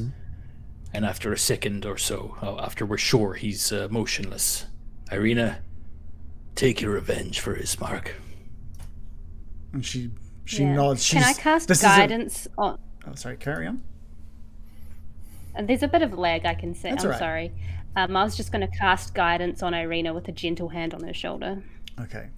She's this is a very emotional moment for her, and she's holding that stake, and her hand is trembling, and her eyes are welling up, and she keeps trying to just move the tears from her eyes and try and be staunch and powerful for this moment, like she knows she needs to be, but the tears in her eyes and her shaking is definitely showing that this is hard for her. This is for Ismark. For Ismark. And for everyone that Strahd has tormented. For poor Tatiana. For all of you. And with every word she's finding a little more strength. For my father. For poor Isaac. For everyone whose path Strahd crossed. And she just tightens her grip around that stake. Open it. Wally kicks the lid back off with his boot. The moment you kick it, Irina just raises one hand with the stake and pauses. And you all see the top half of Strahd now back in a physical form.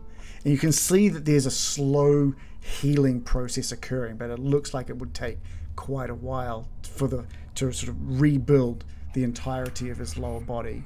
He's not moving at all. He's not breathing, but he is there. And Irina lifts the stake even higher now and just jams it down into the center of Strahd's chest. Strahd's eyes burst open in surprise as death takes him and draws him into the black abyss. The surprise in his eyes turns to absolute rage, and the pillar stones of Ravenloft tremble with fury, shaking dust from the ceiling of the vampire's tomb. The shudders abate as Strahd's burning hatred melts away, replaced at last with relief. The dark orbs of his eyes wither and sink into his skull as his corpse deteriorates in front of you. In a matter of moments, only bones, dust, and noble garb remain. Strahd von Zarovich, the Dark Lord of Barovia, is dead and gone. Yes! And the people cheered. And the people cheered. I put my boot on the sternum, and I pull the pliers out, Oh, And you then missed it. and then I just drop them on the floor because I imagine his bones are there, right? Yeah, well, Yeah, yeah. bones are there. Bones, Teeth are dust, kind and of noble there. garb. Yeah. Yeah, and I just drop the pliers on the floor, thinking there's no need for this. I kind of turn away in disgust. Shannon's like, oh, game's over. Bye. Shannon's out.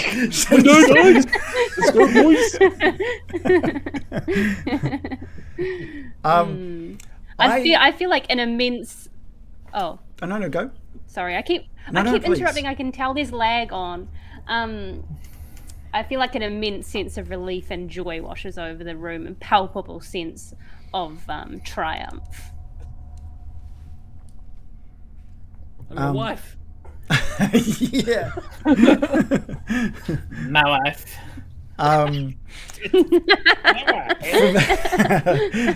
First of many. From this point, it's I really want you guys to write, or at least help write the end of this. Now, there's no guide for this. You have destroyed the scourge of Barovia. Is there anything you want to do within the walls of Ravenloft before leaving? We loot the body. What's in his noble garb? We loot Ravenloft. I think I would take something from his garb, just a memento. That one day Yeah, I we can all rip say his clothing to I shreds. killed a vampire. Help kill a I vampire. mean, he's got two pretty good fangs right there. You're like, you know what? I'm not going to take his fangs, but his garb.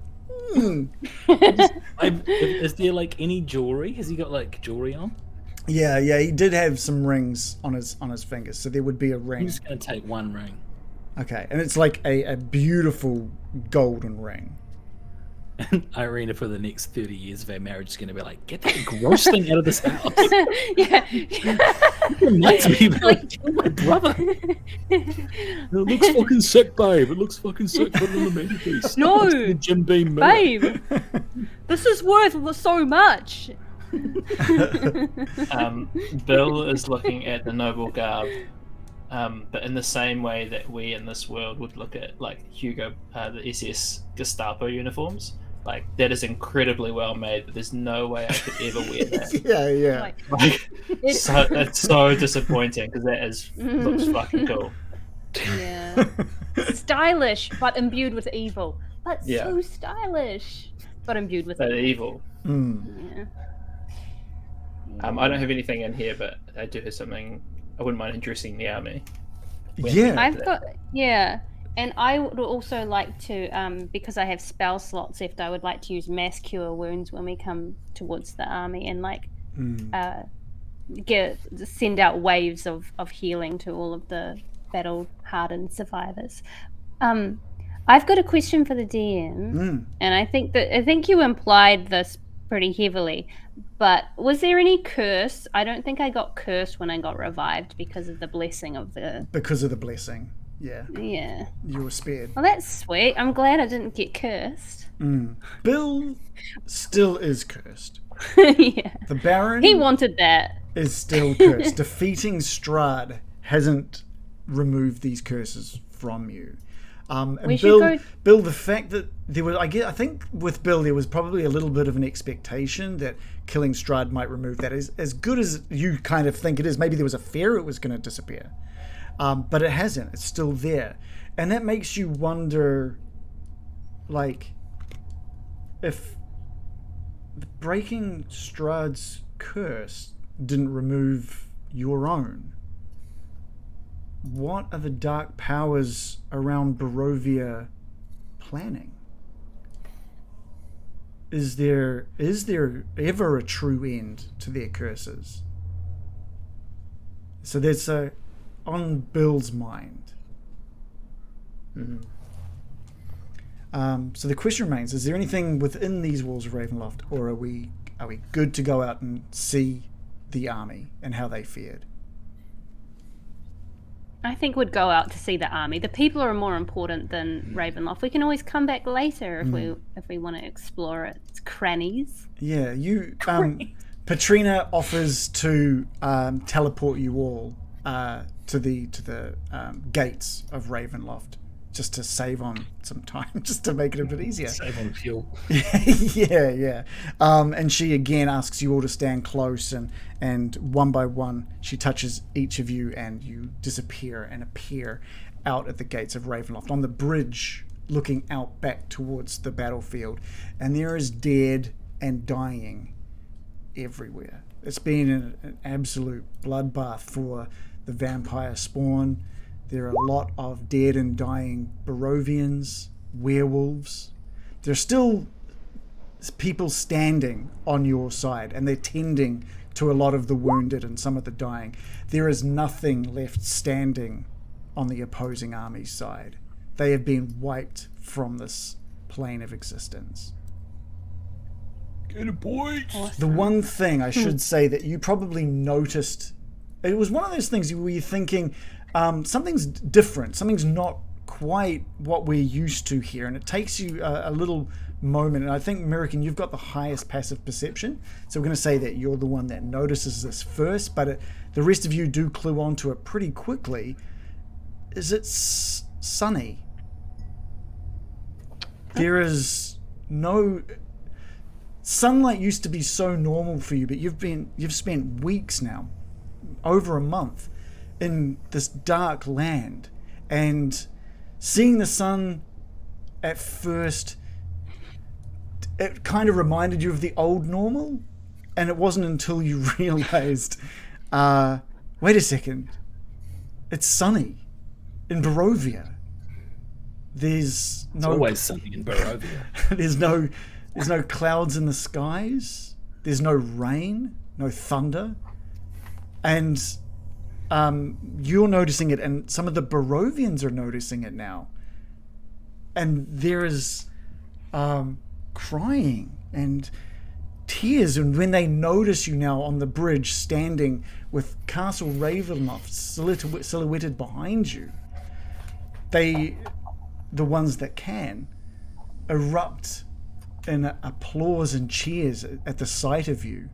And there's a mixture of emotions of crying and cheering at your appearance. Yes, as the warm sunlight comes down onto us and gives us that sense of relief, the winter facade melts away from Miraqen's skin, and she is filled with joyous summery energy.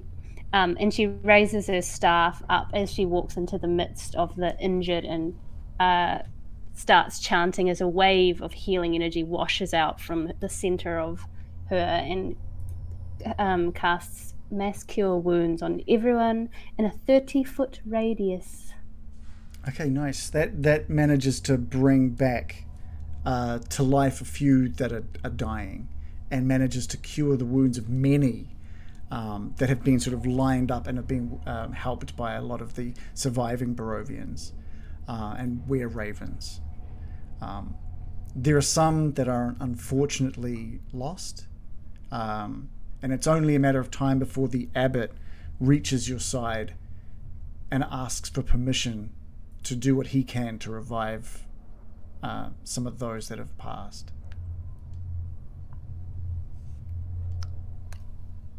Yeah. Yes. He's not got a great track record with this, is all I'll say. It's a genuine question, I guess. Is the abbot going to be attempting to bring people back because he now believes perhaps things will be different now? I think that's possible, Morley. I think it's possible. And look at the skies.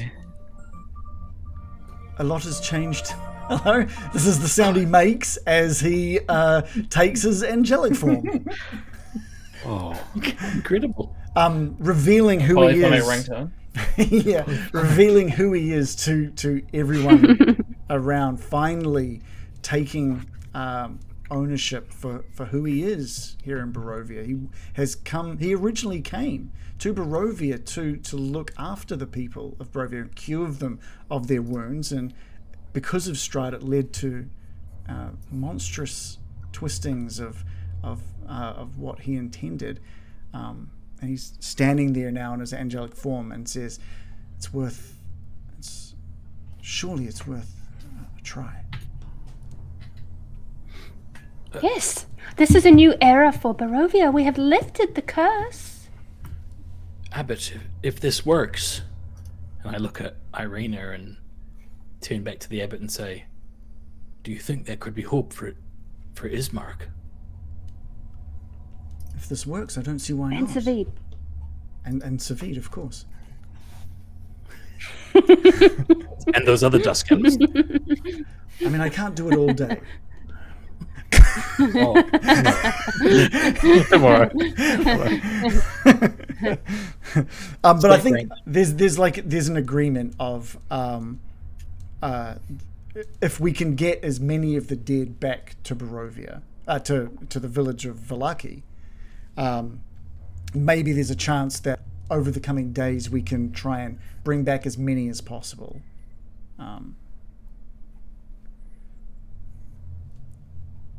Incredible.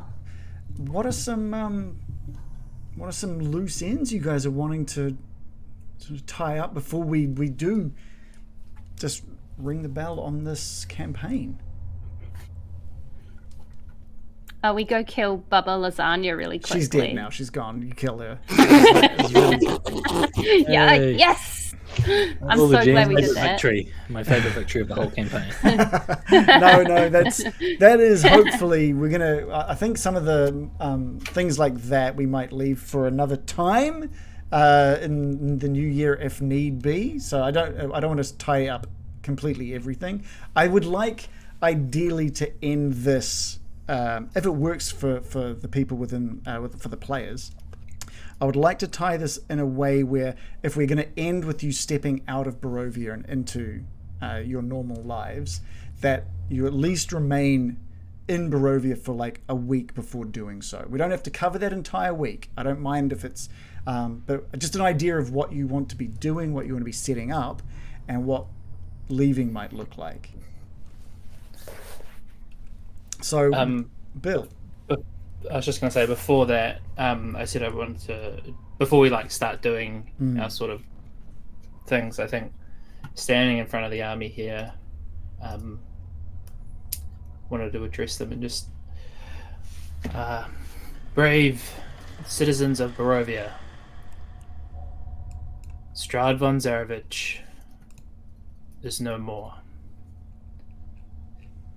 Thanks to your bravery and your courage, we've been able to free this land, free your families, and free yourselves.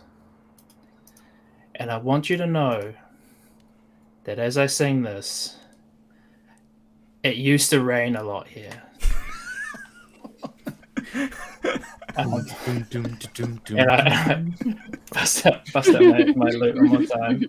And it's got this sort of electric-y like twang to it for some reason this time.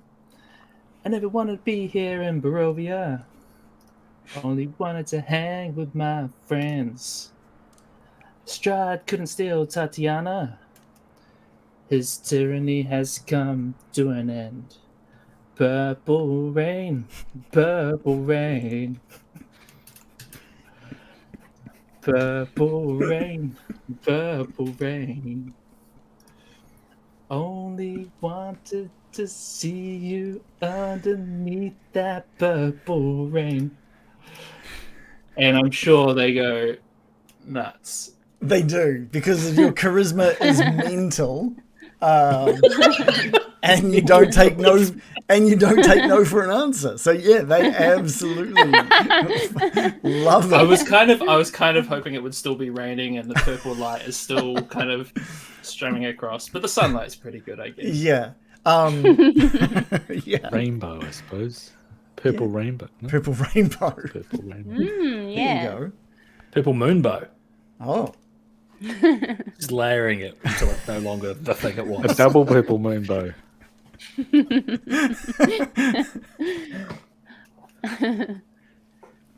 So let's go through one by one. First let's cover getting back to Vallaki. While you were gone, Vallaki had been. Before we Sorry. leave the battlefield, I just want to go over to Exthanther and shake his hand and thank him for helping, and tell him he's been a real inspiration for me. You're welcome, Baron. Do you do that thing where you like palm something for the other person in your hand as you shake it, and it's his finger? Would, but I'm incredibly power hungry, and I have did that finger. You want to keep his finger? Yeah. I'll hold on to this. Yeah, no, you've been a real inspiration to me. Run into a lot of undead that were making me think that my cause was maybe wrong.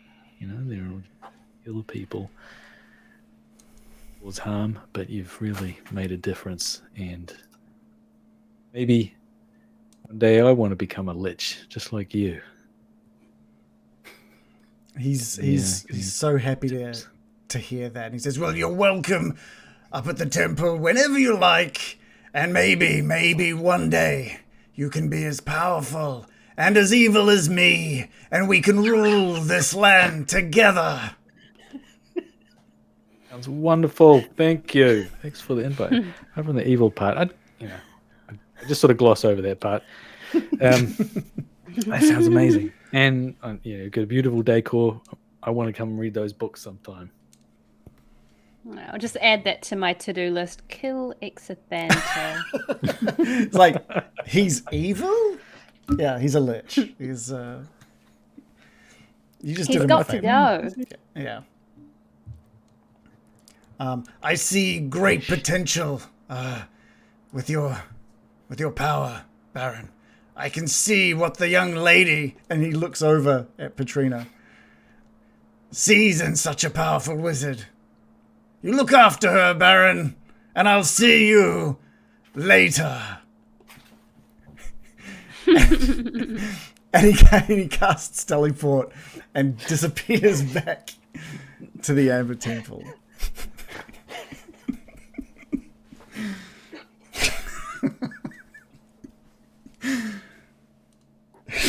Sorry. I thought he was gonna he should have grabbed her hand and boom. Because she'd be into something powerful. That is true. Just lose, you lose, Brian.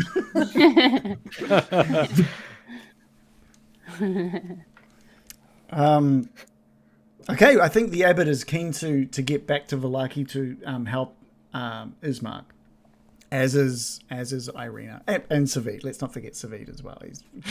He's also such an important character. He's who also we've there. bonded with so much. Did we even get his body? Yeah. Oh, yeah, that's right. We brought him back on a cart, didn't we? Yeah. The traversal back to Vallaki is a really interesting one because you're seeing it literally in a light that you've never seen it in before. The windmill that housed the hags, the night hags, looks almost endearing in sunlight. It looks almost like nothing horrific could happen in such a quaint little windmill. The journey down through the Svalich woods. Price has gone up. I just tapped my my deed in my pocket. Of course he's going to become a landlord. He's power hungry. Yeah, makes perfect sense. The traversal through the Svalich woods is almost poetically serene now, with the sound of insects instead of the howls, the howls and growls of wolves. And there's light now coming through, because there is light to come through. Miraqen, it looks beautiful. For the first time, you're seeing Svalich Woods for the beauty that it is. There's so many greens and browns, just so many different tones and hues of these greens and browns and these earthy colors. And for the first time, you can see just a few meters in versus not being able to see into it at all. And you can see this undergrowth of mushrooms and other little plants that are growing up and around the bases of these trees. It looks like a place you could imagine taking a walk through now for the first time, being a part of, maybe speaking to those plants and communicating with the animals that might live in there now. Oh, not speak with animals, triggered. Yeah. Speaking of triggered, you do get back to the Vallaki gates. Oh God. And standing at standing at the main gates to Vallaki, ordering people to like look after some of the dead, and sort of looking up at the sky and seeing this large group of people headed by the heroes of Barovia. Greg waves out, "Oh, you're back! I knew that you guys could do it. Look at the sun. Have you seen the sun like this before? These are happy days for everybody. Morley, it's so good to see you are okay." Morley with a stern face marches right up to Greg, and there's a moment of silence before he puts out his hand for Greg to grab, and he says, "You can be my wingman anytime." Like, Tom Gonna be your best man. No, sir. I'll get to that. Maybe You can be your my best wingman man. anytime. And he kind of grabs You're Greg winning. and like, brings him in for like a real close, like macho hug, And there's macho like- energy, but cursed with a little bit of homoerotica hug. Yeah, there's like a slow-mo laughing happening as you're both like enjoying the moment. And Greg says, "Fuck that, you can be mine." Yeah, sorry, I didn't have that just off the top of my head. Fly away in their jets. But he can see the urgency that is on Irina's face. There's something to be done, and that is get to Ismark as quickly as possible. And you make your way through the town, and there's a lot of houses that have been damaged by what did make their way into through the walls of Vallaki. But the damage is not as bad. The planning, the building up of the barracks around the at each of the gates, you've done an amazing job at keeping Vallaki as safe as you possibly could, all things considered. There are dead bats, dead wolves, dead dire wolves everywhere. And they're slowly being collected and moved out of the walls of Vallaki. You pass the tavern, and you can see the Blue Water Inn, and you can see Danica and her family taking down some of the wood that they had nailed over some of their windows and shutters. And then she gives you a wave and a smile, and very happy to see you all back safe and sound. You get to the church. Lucian has been traveling with you as well, obviously, and he opens up. He locked the church on the way out, and he was like, and he says, "Had to protect the bones." He unlocks the door and opens the doors, and the sun is shining in through the church in such a way that light is beaming down. It's beautiful sunlight now filling up this church and shining down on top of Ismark and Savid's body that is laid out at the northern end of the chapel. And gentle repose was cast on him. So Gentle repose should was be fresh. Yeah, was it cast on both of them? I believe so, right? Or Savid didn't get Yeah, it? I would do Savid. Who is Savid? Savid's not Savid's so rotten. good. Yeah, No, yeah. he got reposed. Yeah, I would. If there was anyone around, I would. Low level spell. Fair enough. Just not right now. Don't No, have he me definitely 17 days. did. I know he did. The abbot looks to Irina and says, "Are you ready?" And Irina makes her way up to Ismark's side with the abbot walking by next to her. And she places her hands on Ismark's sort of shoulder and wrist at his side. And the abbot walks over on the opposing side, closes his eyes, and says a few words. The same words you remember him saying over the grave of the burgomaster from Kresk, the son from Kresk. And there's a moment where everyone with their breath held, just waiting for some response from Ismark. And then just a rising of his chest. And then it goes, sort of it decreases back down. And there's another, what feels like 20, 30 seconds of nothing before it rises again. And he opens his eyes. And Irina bursts into tears. And his voice is coarse. It's like he can't quite get words out. And he says, I could really take a load off, if you know what I mean. And Irina laughs. Irina laughs through the tears. Didn't empty his bowels when he came. No. Thanks to gentle repose, he kept it in. What a champ. But Ismark is alive, and Irina embraces Ismark. And there's kind of an uncertainty for all of these bodies that have been brought back to life. It's just a matter of waiting. We need to just keep an eye on them. Have they come back with some kind of faulty attitude or some sort of personality disorder?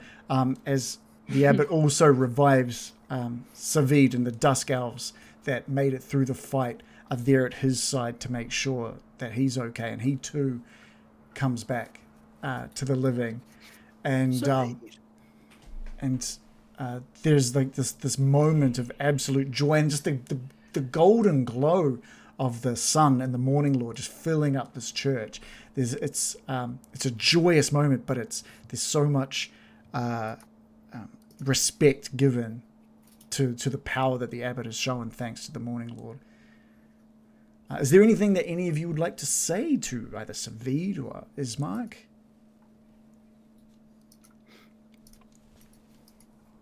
A little disappointed he didn't come back as a gnome.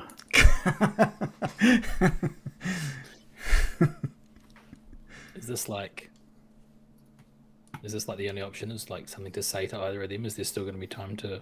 No, I still want to give you wrap up guys. another way? I still want to give you guys time to wrap stuff up. Yeah. Yeah, I think I'd just give Ismark a hug when I could and say, "It's great to have you back with us, Ismark. You wouldn't believe what went down."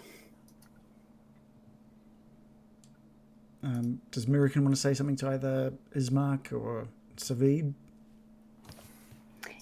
Yeah, she's in her summary aspects, so she's sort of like falling over herself to just like shake them, and just too much. She's being a bit much, but that's the summer vibe. She's like, Savid, I spoke to you every day. Did you hear me beyond the plain? I have seen Sehanine Moonbow. She touched me and spoke to me. Do you see it in my eyes, Savid? Oh my, you would not believe the Dusk Elf's bravery on the battlefield. Oh, Savid! And she starts shaking him by the shoulders. He's got very little energy, but he is so excited by everything that he's taking it in, and he's nodding and he's trying to listen, but he's very tired. He can't quite do it tonight. That's all right. Look, yeah, he hasn't come back with that many hit points. He's still pretty worn out from being dead. That's okay. Miraqen's just sort of jumping around. Baron and Bill, is there anything before we? What I figured what we might do is after you guys are done inside this church, I figure I can give you an idea of where Barovia is at after about a week's time, and then I can give you each a moment to figure out what your character is going to do, what their goal moving forward is. Does that sound good? Yeah. Yep. Is there anything for either Bill or Baron in this church now that you guys wanted to touch on? No? Not for Bill. No? You're on mute, I think, Baron. Oh, no, you're not. I heard you now. Maybe you're... I don't think I have anything worthwhile to add. Okay. Beautiful scene. I mean, it was beautiful what Miraqen just said. I would just stink it up. Over the next... That's what Savid and Ismark are doing. Yeah. Ismark's about They to... were. And Ismark's like, brace yourself, fam. Yeah. Over the next week, the mists on the edges of Barovia remain. They're not as thick as they once were, and people have tested. They've stated that when they get to the edge of Barovia and look out into the mists for the first time, they can think of somewhere to be and see an image of it in the mists. There are some that don't seem to have that ability, and these seem to be the same ones that don't easily show emotions, no crying, for instance, ones without souls. And the ones who can look into the mists and see things can step in and out of the mist as they please, in a similar way to the Vistani. And what happens over the week is that a lot of the people of Vallaki and Barovia and Kretsk, a lot of them move out of Barovia. There's a fear that it's not over. There's a fear that just because Strahd is gone, that the stories of Vampire and how powerful that dark power is could cause something like this to happen again. And so a lot of people leave, and it leaves the whole area of Barovia at about 40% the population after only a week. There is like a mass exodus of people. There are some, the ones that remain are the ones that are like, we can rebuild this place to be amazing. We're so thankful for your work, and Strahd's gone, and we can go and demolish Ravenloft and everything that it stands for. We can rebuild, we can repopulate. This is going to be amazing. The crew that was looking after, that was scouring Ravenloft for Zuleika's husband did manage to find it. Very near dead, but it was the description of Miraqen's divination that helped them find him. There was some sounds of water that they were following underneath the depths of Ravenloft, and they found these cells and had to these like prison cells, and managed to fight off a few things that were crawling around in there. And in one of the cells, with water all around him and emaciated and near dead, was Emil, and they managed to bring him out and reunite him with Zuleika. It's been a week, and he's not great. He's doing better. He's trying not to utilize magic. He wants to show the strength of a werewolf. He doesn't want to use magical means to get stronger. And he's been looked after in the caves where the werewolves live.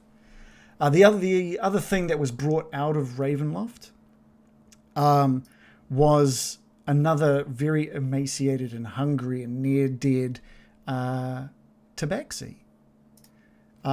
He was found in the crypt area that you guys had been in, but he was found on top of a vampire spawn with Morley's dagger in his hand, having slowly and methodically taken the head off this vampire spawn with that dagger, and had just passed out with exhaustion. And he's within Vallaki being looked after as well. He's more than happy to have magic to help him out, but he doesn't seem to. He's slipping in and out of consciousness. There's something, as you are well aware, there's something holding him to some sort of curse, and he's had very little control over his actions in the time that you've known him. Originally, he was cursed to sell you these bizarro items, and now he was cursed to show up and spin this wheel, and before you can, any time you try and get answers from him, he slips back into unconsciousness. And he's remaining within Vallaki. Morley. Would he be the only tabaxi in the village? Yes, yeah, for sure. Wow, it'd be quite a curiosity then, wouldn't he? Yeah. Well, the thing is, he's only been a story. He's been a story that you guys have told. No one ever, outside of some of the people that had travelled with you, had ever seen him. And so this is the first time many people have seen Tabaxi, and for the first time seen that your story of him to be true. There was never a magical wheel found. So that's a bit of a mystery there. Miraqen. I do have a spell called Greater Restoration Okay. that lifts curses. It's the very spell I used on Exothanta, for better or for worse. To lift a curse upon his being, it consumes 100 gold pieces worth of diamond dust. Okay. I should divine whether this could help our dear cat-like friend. Yeah, the answer you get from Sehanine Moonbow, the voice is you now have a face for, echoes through your mind, and it's less cryptic this time. It's a personal message to you, Miraqen, and it's a soft voice, the same angelic voice you heard when you saw her face. She says, to rid anyone of any curse within Barovia, use that spell. Am I? Wow. What power we have on our hands today. We just need to scrape together some diamond dust, which we got diamond dust. Well, I've got a great one shot for you then. from Let's get started on that. No, I'm kidding. Well, we've got Brian the zombie gave us some in exchange for a beautiful tiger. Mm-hmm. So I imagine we would gather together to lift this curse on this dear cat man who we have gotten to know so well. Well, we don't really know him. He could be a dick. But he has done stuff near us, so I consider him He a has friend. done stuff near us. That's my marker for friendship too.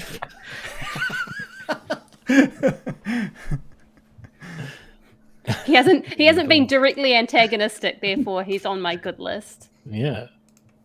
Clearly. Okay, yeah, you cast the spell at one of the moments where he slipped back into unconsciousness. And almost like a veil is lifted off him. His you didn't notice it before, but you wouldn't have noticed it before because you've never seen him any other way, but his fur becomes more lush and more saturated with color. And It's not that kind of saturated, not drenched. The saturation of his fur increases, and he opens his eyes with a smile, and thanks you. Thank you, Miraqen. Thank you. How did you do this? I have been held captive for so long. I've forgotten what it was like to have a clear mind. Thank you. He regales you this story about how first of all he details that he is a powerful warlock, and it was the agreement that he made to obtain those powers that saw him cursed in this way, and that bond that he had created to become a powerful warlock has been tormenting him for decades. And for the first time, he has a clear mind. I'm not sure what this means for my powers, but I'd gladly give them away for what you've done for me. This is wonderful, Needle. I don't have any We more celebrate story- with yeah, Needle. there's big We get parties the happening. let's get the cask of wine out. Let's go. Is he Another giving dub away for his the powers? team. No, he doesn't know what's left with those powers. But I mean, Miraqen, Sehanine Moonbow did say that many curses could be fixed with that very spell. I'm looking at Brian like, you've been a little cursed lately, Brian. TBH. I wonder if Brian, I think you should listen to ways Miraqen hear. What do you mean? yeah, as Hear ears players, and you shall would receive we? the wisdom. Yeah, as players, would we don't. want to lift the curse on Baron Byron, The curse on or is he loving it? the curse on Baron is an unknown one. He didn't get it from any amber tomb. You know, he got it as far. Well, he got it the moment he picked up that was it the ice Ray of staff? Frost. Yeah. Staff of Frost or something? the Well, Staff I of don't know Frost. I'm cursed though, so No, you I don't know guess you're I have cursed. no idea. So the rest, you guys noticed a change in him the moment he picked that up. But I don't know if I think you've kind of put two and two together that while you were in the Amber Temple, something happened to Baron. He hasn't been the same. He doesn't think he's talked cursed. about it at the time. Yeah. He doesn't think he's cursed. He doesn't think there's anything wrong with it. So, yeah. I don't know how you'd want to... Whether you just leave it be and see how that plays out over time. We don't have to answer that right now. We don't have to. So... But were you thinking of something else that was cursed? Bill? When you mentioned there were other things. Bill's cursed as well. Bill's definitely cursed. Well, yeah. I mean, We know Bill accepted a curse of his own free will, True, though. that's so true. It's like, Okay, well, like I said, a week's passed, people are leaving. You guys have also tested this for yourselves. You've all stood in front of the mists, thought of home, and seen it reflected in the mists of Barovia, inviting you to step through. But how do you spend that last week? What? Let's go through one at a time. I know there's some big things that people obviously need to plan out for their characters. Or maybe not. Maybe this adventure is a nice little bow for them and just getting back to Phandalin or your ship or wherever it is that you want to get back to is what you want to do. So let's start with Baron. I guess I just spend the time thinking about if there's any magical items I might have missed or gold and platinum to collect. I mean, a lot of people have moved out. Maybe I could set up some kind of real estate quick buy. Does the Baron plan on leaving Barovia? Can I come back? Yes, as far as you're aware, there have been people that have come and gone to go and see the world, come back, grab their stuff, and get out. So people, it seems to be like this whole area is not tied specifically physically to Faerun. It's on some sort of demi-plane. So moving... And there's like a misty doorway somewhere or something. Yeah. Yeah, I mean, because I want to come back and become a lich and the most powerful. Well, you're cutting out. I think your gain or something might just be cutting. You got to cut off at a certain point. Just speak louder and it'll come through. I just want to become an incredibly powerful undead creature.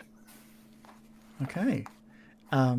Do you foresee him doing like living quite regularly between the two places, or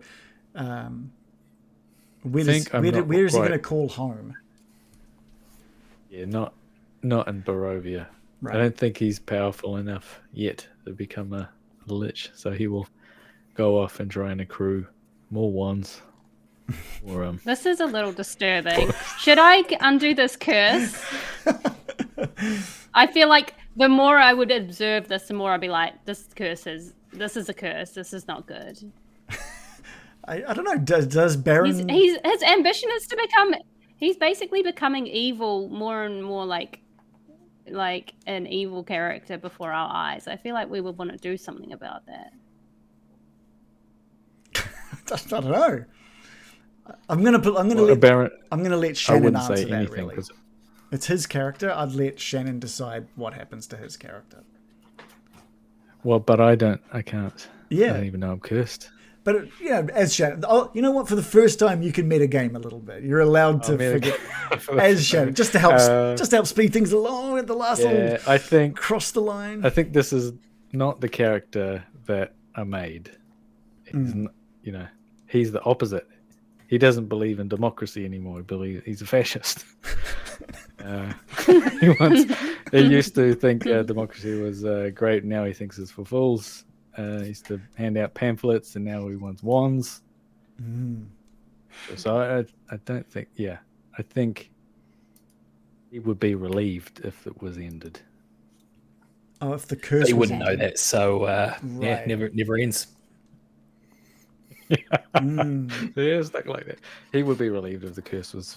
I would say because there would be an internal struggle with one of these curses. I think you would still you'd be craving power. That doesn't mean you don't have your own mind. It's not like there'd still be some sort of. But it's like an addiction to power. Yeah, right? yeah.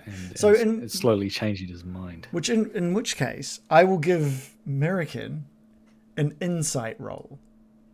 Give me one insight roll, please. And Baron, give me a deception roll.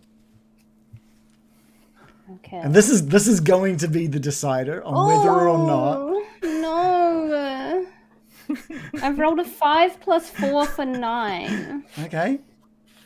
I don't know if I'll be deceiving. I just am unaware of it. Like I was. Yeah, but you're mentally. Got a 10. Baron has. Miraqen, you've been keeping an eye on Baron. You don't think, from what you can tell, he's got this under control.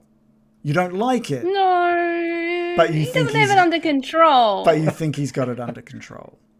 I'll just write in my notebook.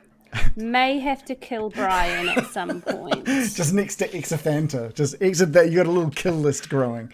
All right, that's Baron's story. For his goal moving forward is to be back and forth between the real world and Barovia to accrue power and to eventually reunite with Exophanta as a powerful lich. Excuse me? I think we've missed out on a very important part of Baron Byram's story. And what about Partina?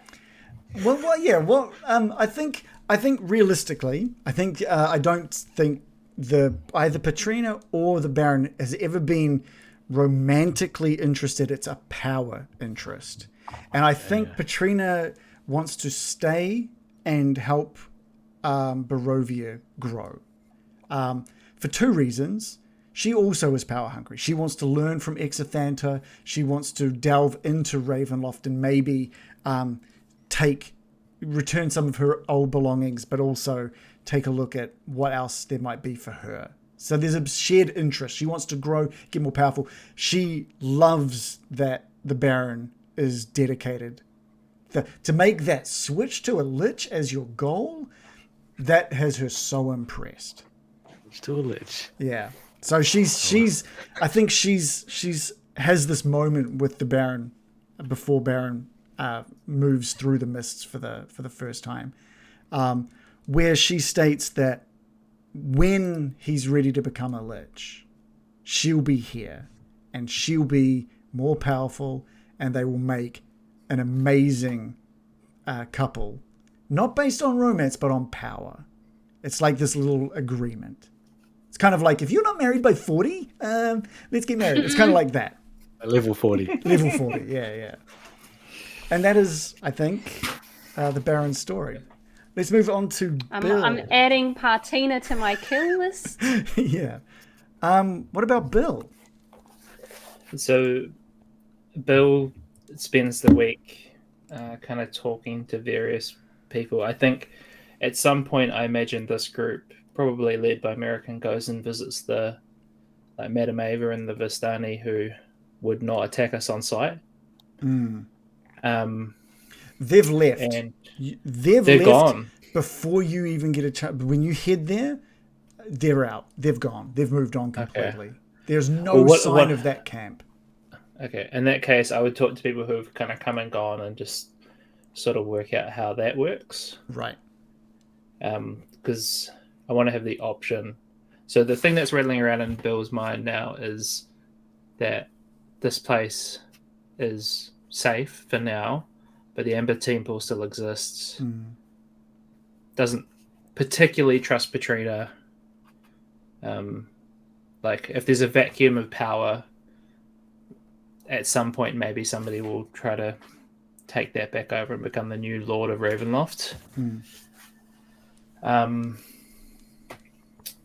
So he's kind of thinking about that.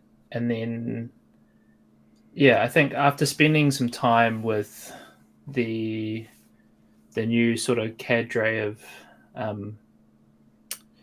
what do you call like a mini priest, like before they become a priest? They call them mini priests. Mini priests. Spending some time with the mini priests and the abbot and Father Lucian. I think Bill has a great respect for, and was genuinely surprised that the Morning Lord could be so directly impactful in your life, and it gave him sort of this faith, but it's not really where he belongs. So he's not gonna like become a monk or whatever of the abbot. So his plan is to go back to Faerun, seek the crowds, and hang with his friends who, whenever he can, basically. So this group of people.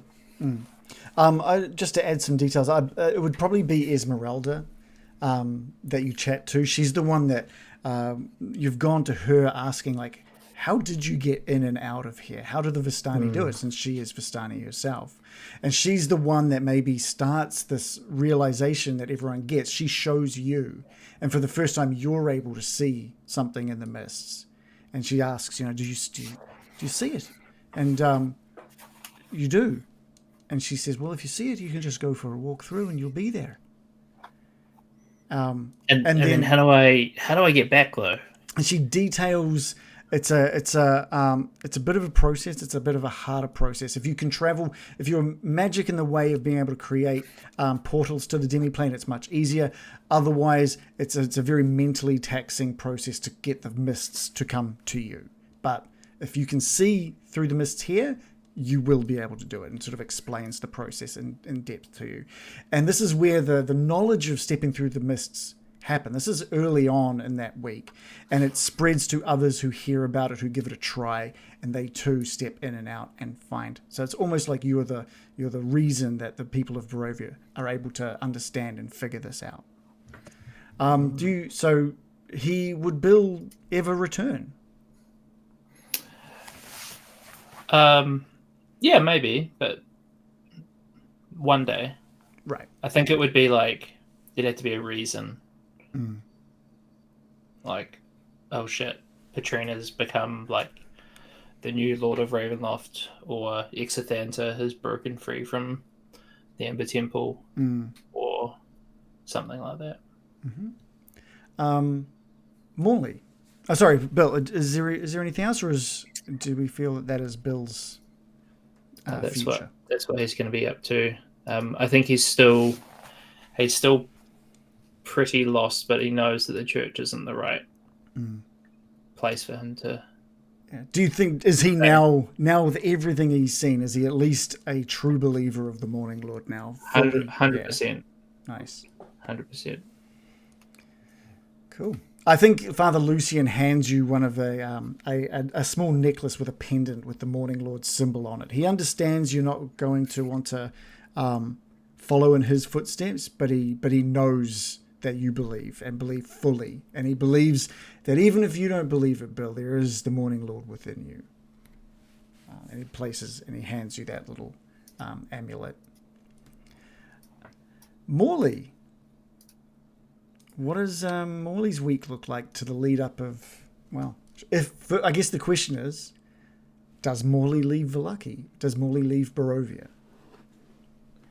Well, in that week, there's something you all do, but none of you have mentioned, and that is attend the wedding of the century.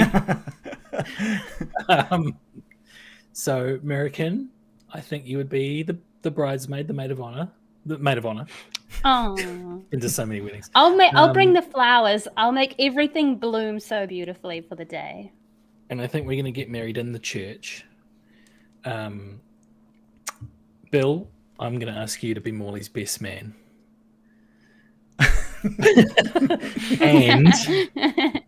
and I'd like you to provide the entertainment for the reception afterwards. Lucian, you're obviously going to be doing the ceremony for sure. One second. Making sure you consummate the vows. You're a creep. Yes. And Ismark is going to give Irina away, and it's going to be very, very touching and a beautiful moment. And Baron, you're what's like the not the best man, but like the groomsman. You're a groomsman. Best man. I was at a groomsman. But Baron craves the power of being the best man, so he's livid.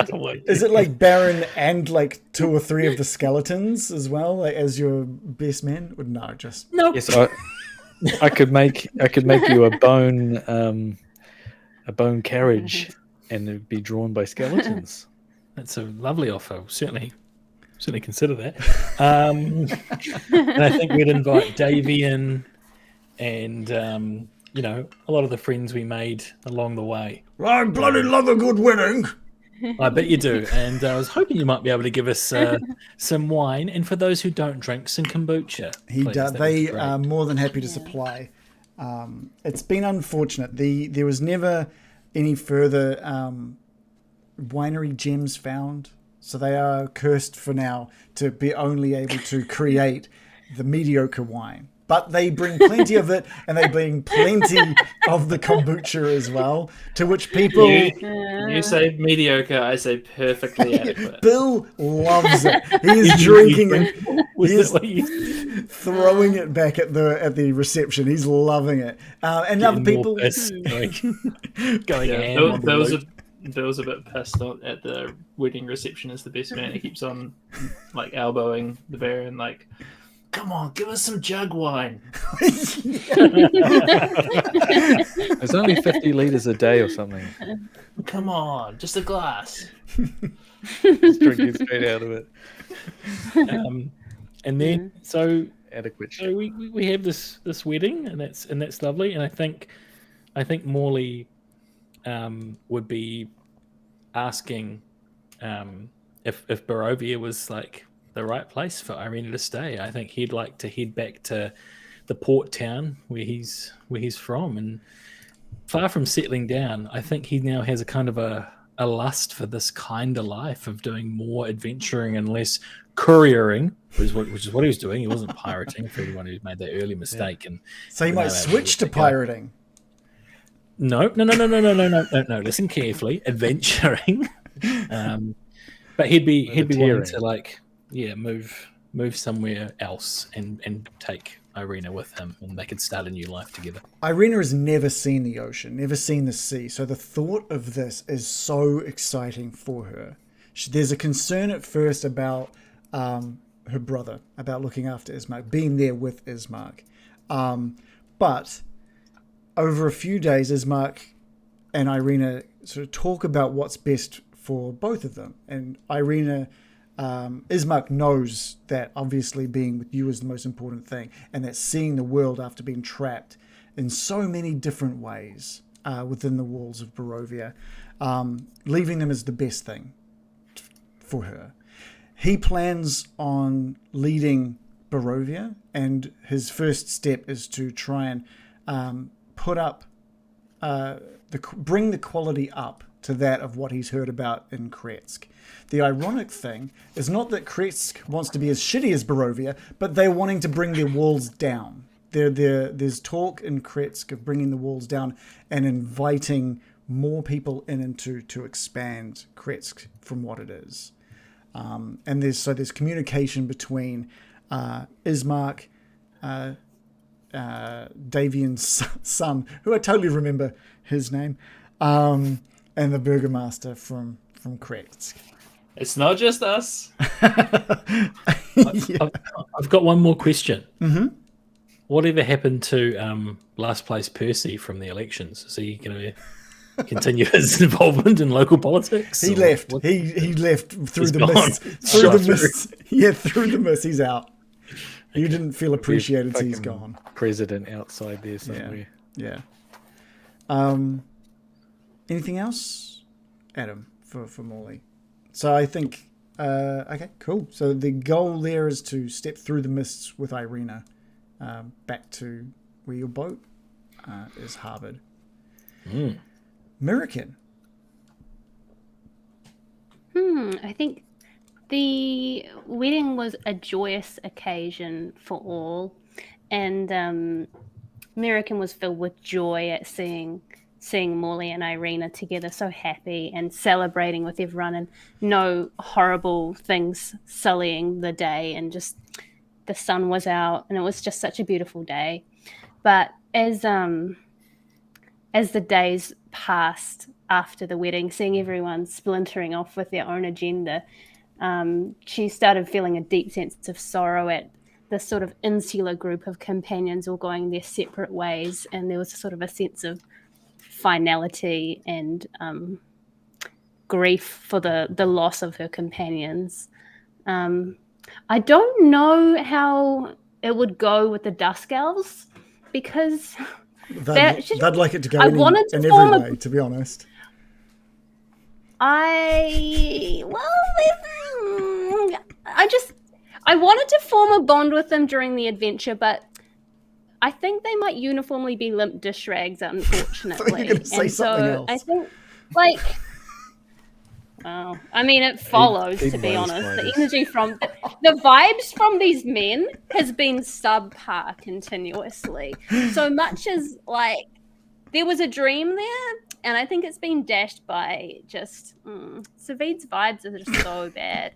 And it's a real shame, because he's such an attractive man but has no charisma whatsoever. And so Acting. I think Miraqen...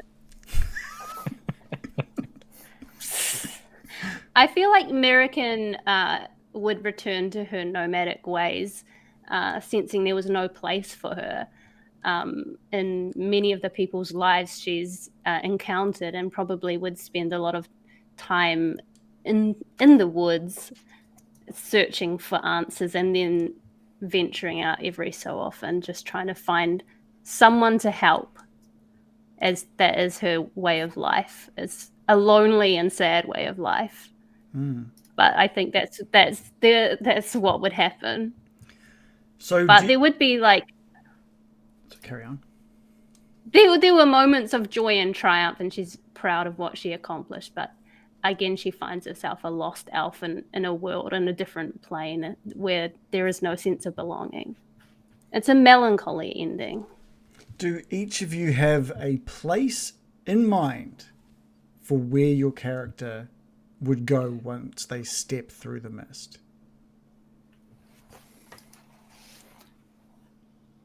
Adam's nodding.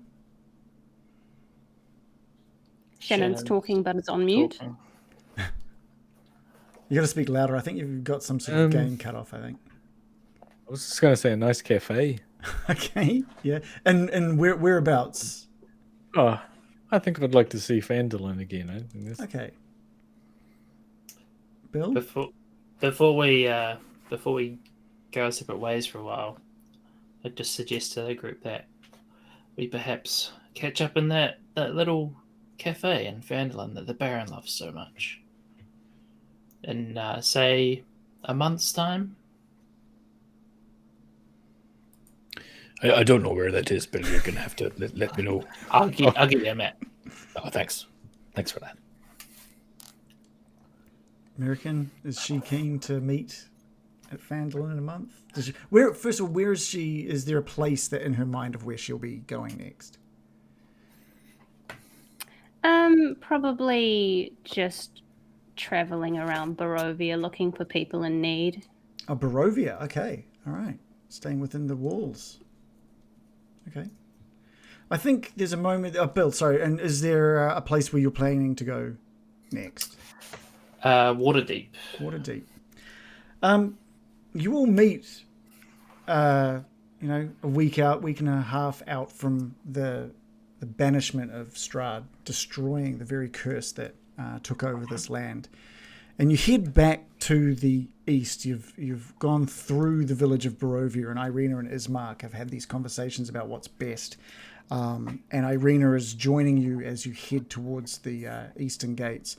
Miraqen there to say goodbye to you all, as she's planning to stay within the walls of Barovia a little longer.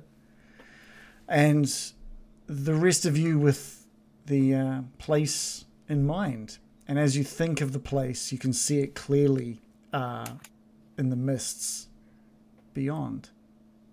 You say your goodbyes, however that may look. Maybe there's hugs. Maybe there's just quiet moments between the group members. Irina holding Morley's hand as Morley turns them both towards the mist. And one by one, each of you step into the mists, leaving Miraqen alone in Barovia. Well, not alone. Maybe Ismark's there at her side to see his sister off. And there's just quiet as sun shines down on Barovia. And Ismark puts his arm around Miraqen's shoulder and turns her around and heads back slowly towards the village of Barovia. And that's where we end our Curse of Strahd campaign. Woo. We did it. Man, Thank we you. had a sad. We had a sad ending, kind of. kind of, but it feels like it kind of matched the overall feeling of Curse of Strahd. That was Masterful, Reagan. That was a very nice ending. Yeah, it was the way great. Yeah. Told. Thank you for your exquisite dungeon mastering. Not just today, but all days. Whoa, you guys are well deserving of a break, which we will absolutely have. I don't know what the plans are for 2023 and getting Dicey, but I loved the last 3 years of putting this campaign together. It's been so cool.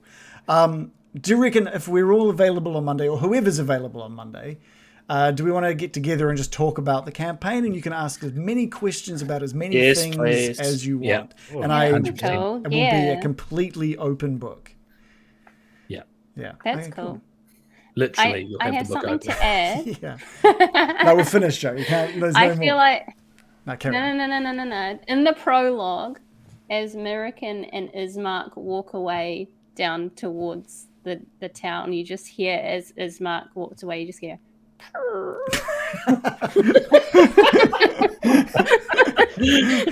Listen, Beautiful. And Miraqen just like slapping him on the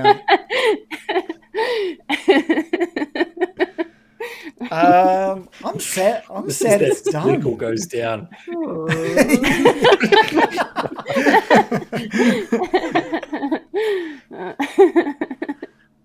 Oh, that was Farting epic. slide whistle.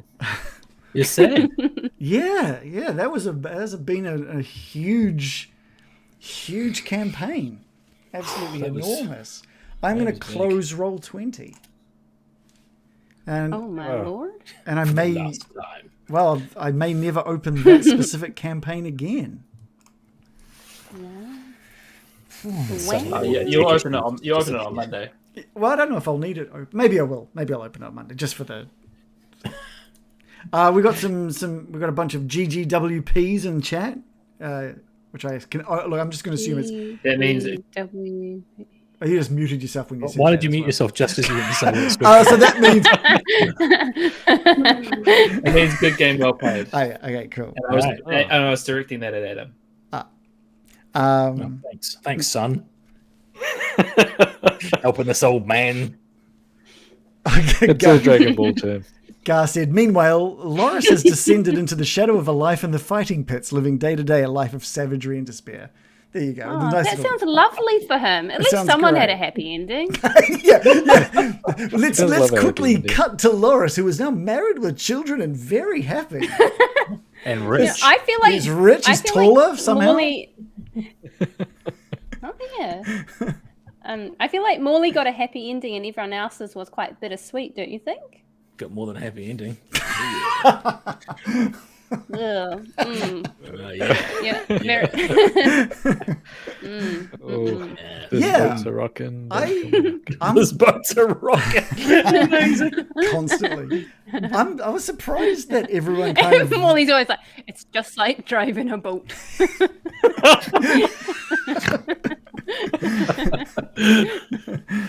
I'm surprised everyone kind of went off on their own.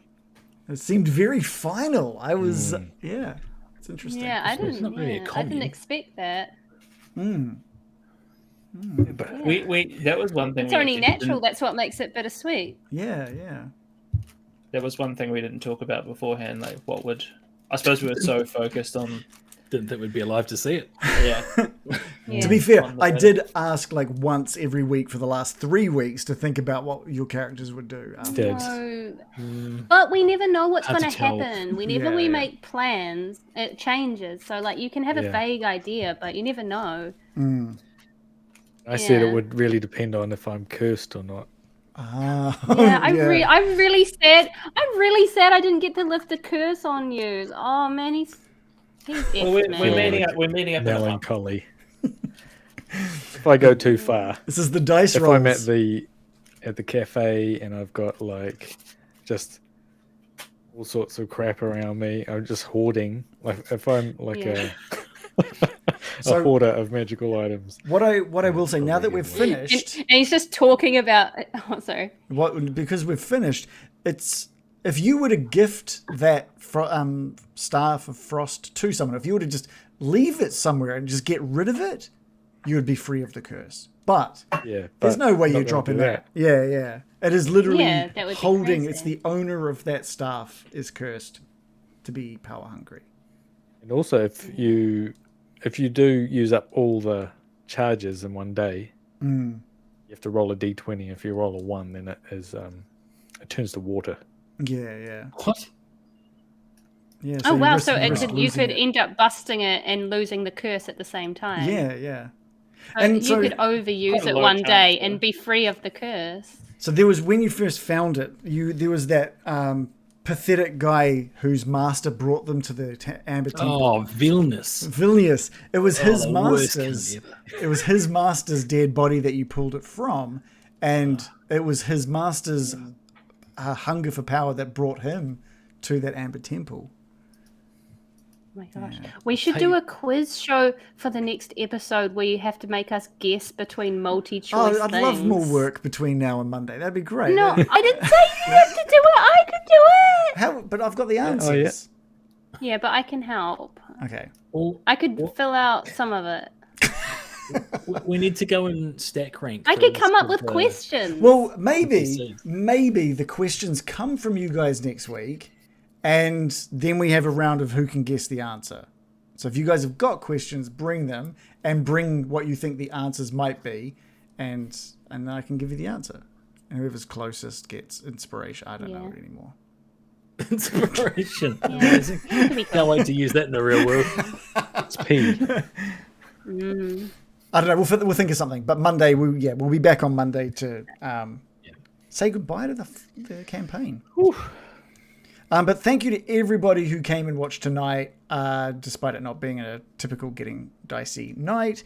And thanks for sticking with us through 98 sessions, 99 if you include our session 0. We almost made 100 episodes of this. Maybe we can 100 next week. Oh, what do we? 100 up. Yeah, that's true. Let's do a Thursday. Let's just play tomorrow night. Let's do it. And thank you to all of our patrons, all of our supporters. You guys are absolutely fantastic for sticking by us through this incredibly long campaign. I hope you enjoyed it as much as I enjoyed it. And that goes to the players as well. I hope you guys enjoyed it as much as I enjoyed it. It's been huge. It's so weird to say goodbye to it now. Huge thanks to all those supporters and people that watched and people that commented in the Discord and engaged with the game. That was awesome. Yeah. It really sort of elevated it, and having you guys watching it keeps me on my game as well, makes me want to improve and get better at this as well. So hopefully you guys enjoyed the ending as much as I did. I loved it. So I'm going to go to bed now. We'll be back Monday, 7:30 p.m. It'll be the final episode for the year. Probably no Christmas. Maybe that was maybe it's the Quizmas special. Quizmas. I love a good pun. We'll do the Quizmas special next week. Whoa. All right. You can sleep with the rest of a man was done a job well done. Okay, that was elegantly put. Wow. Yeah. I'm gonna get that. I'm gonna get that embroidered and put on the wall. That was amazing. New merch alert. New merch just dropped. I tell you what, because the last fucking episode, the way that ended, I did not have a good sleep at all. I know, me neither. I was like, I kept waking up and go, oh, I move, or like, what? Yeah, I was mechanical the same. bullshit. You're waking up with a cold sweat. Infestation. Drop Shadows just saying, great job, DM and crew. Thank you so much for the support. Man, thank you so much. And we'll see you Monday, same time. And we'll see you there. Good night, everyone. No yellow card tonight. That would be an insult to the ending of such a great campaign. Nice. Yeah, maybe that was the curse that was broken. That was the real curse. Good night. The curse, yeah. Bye.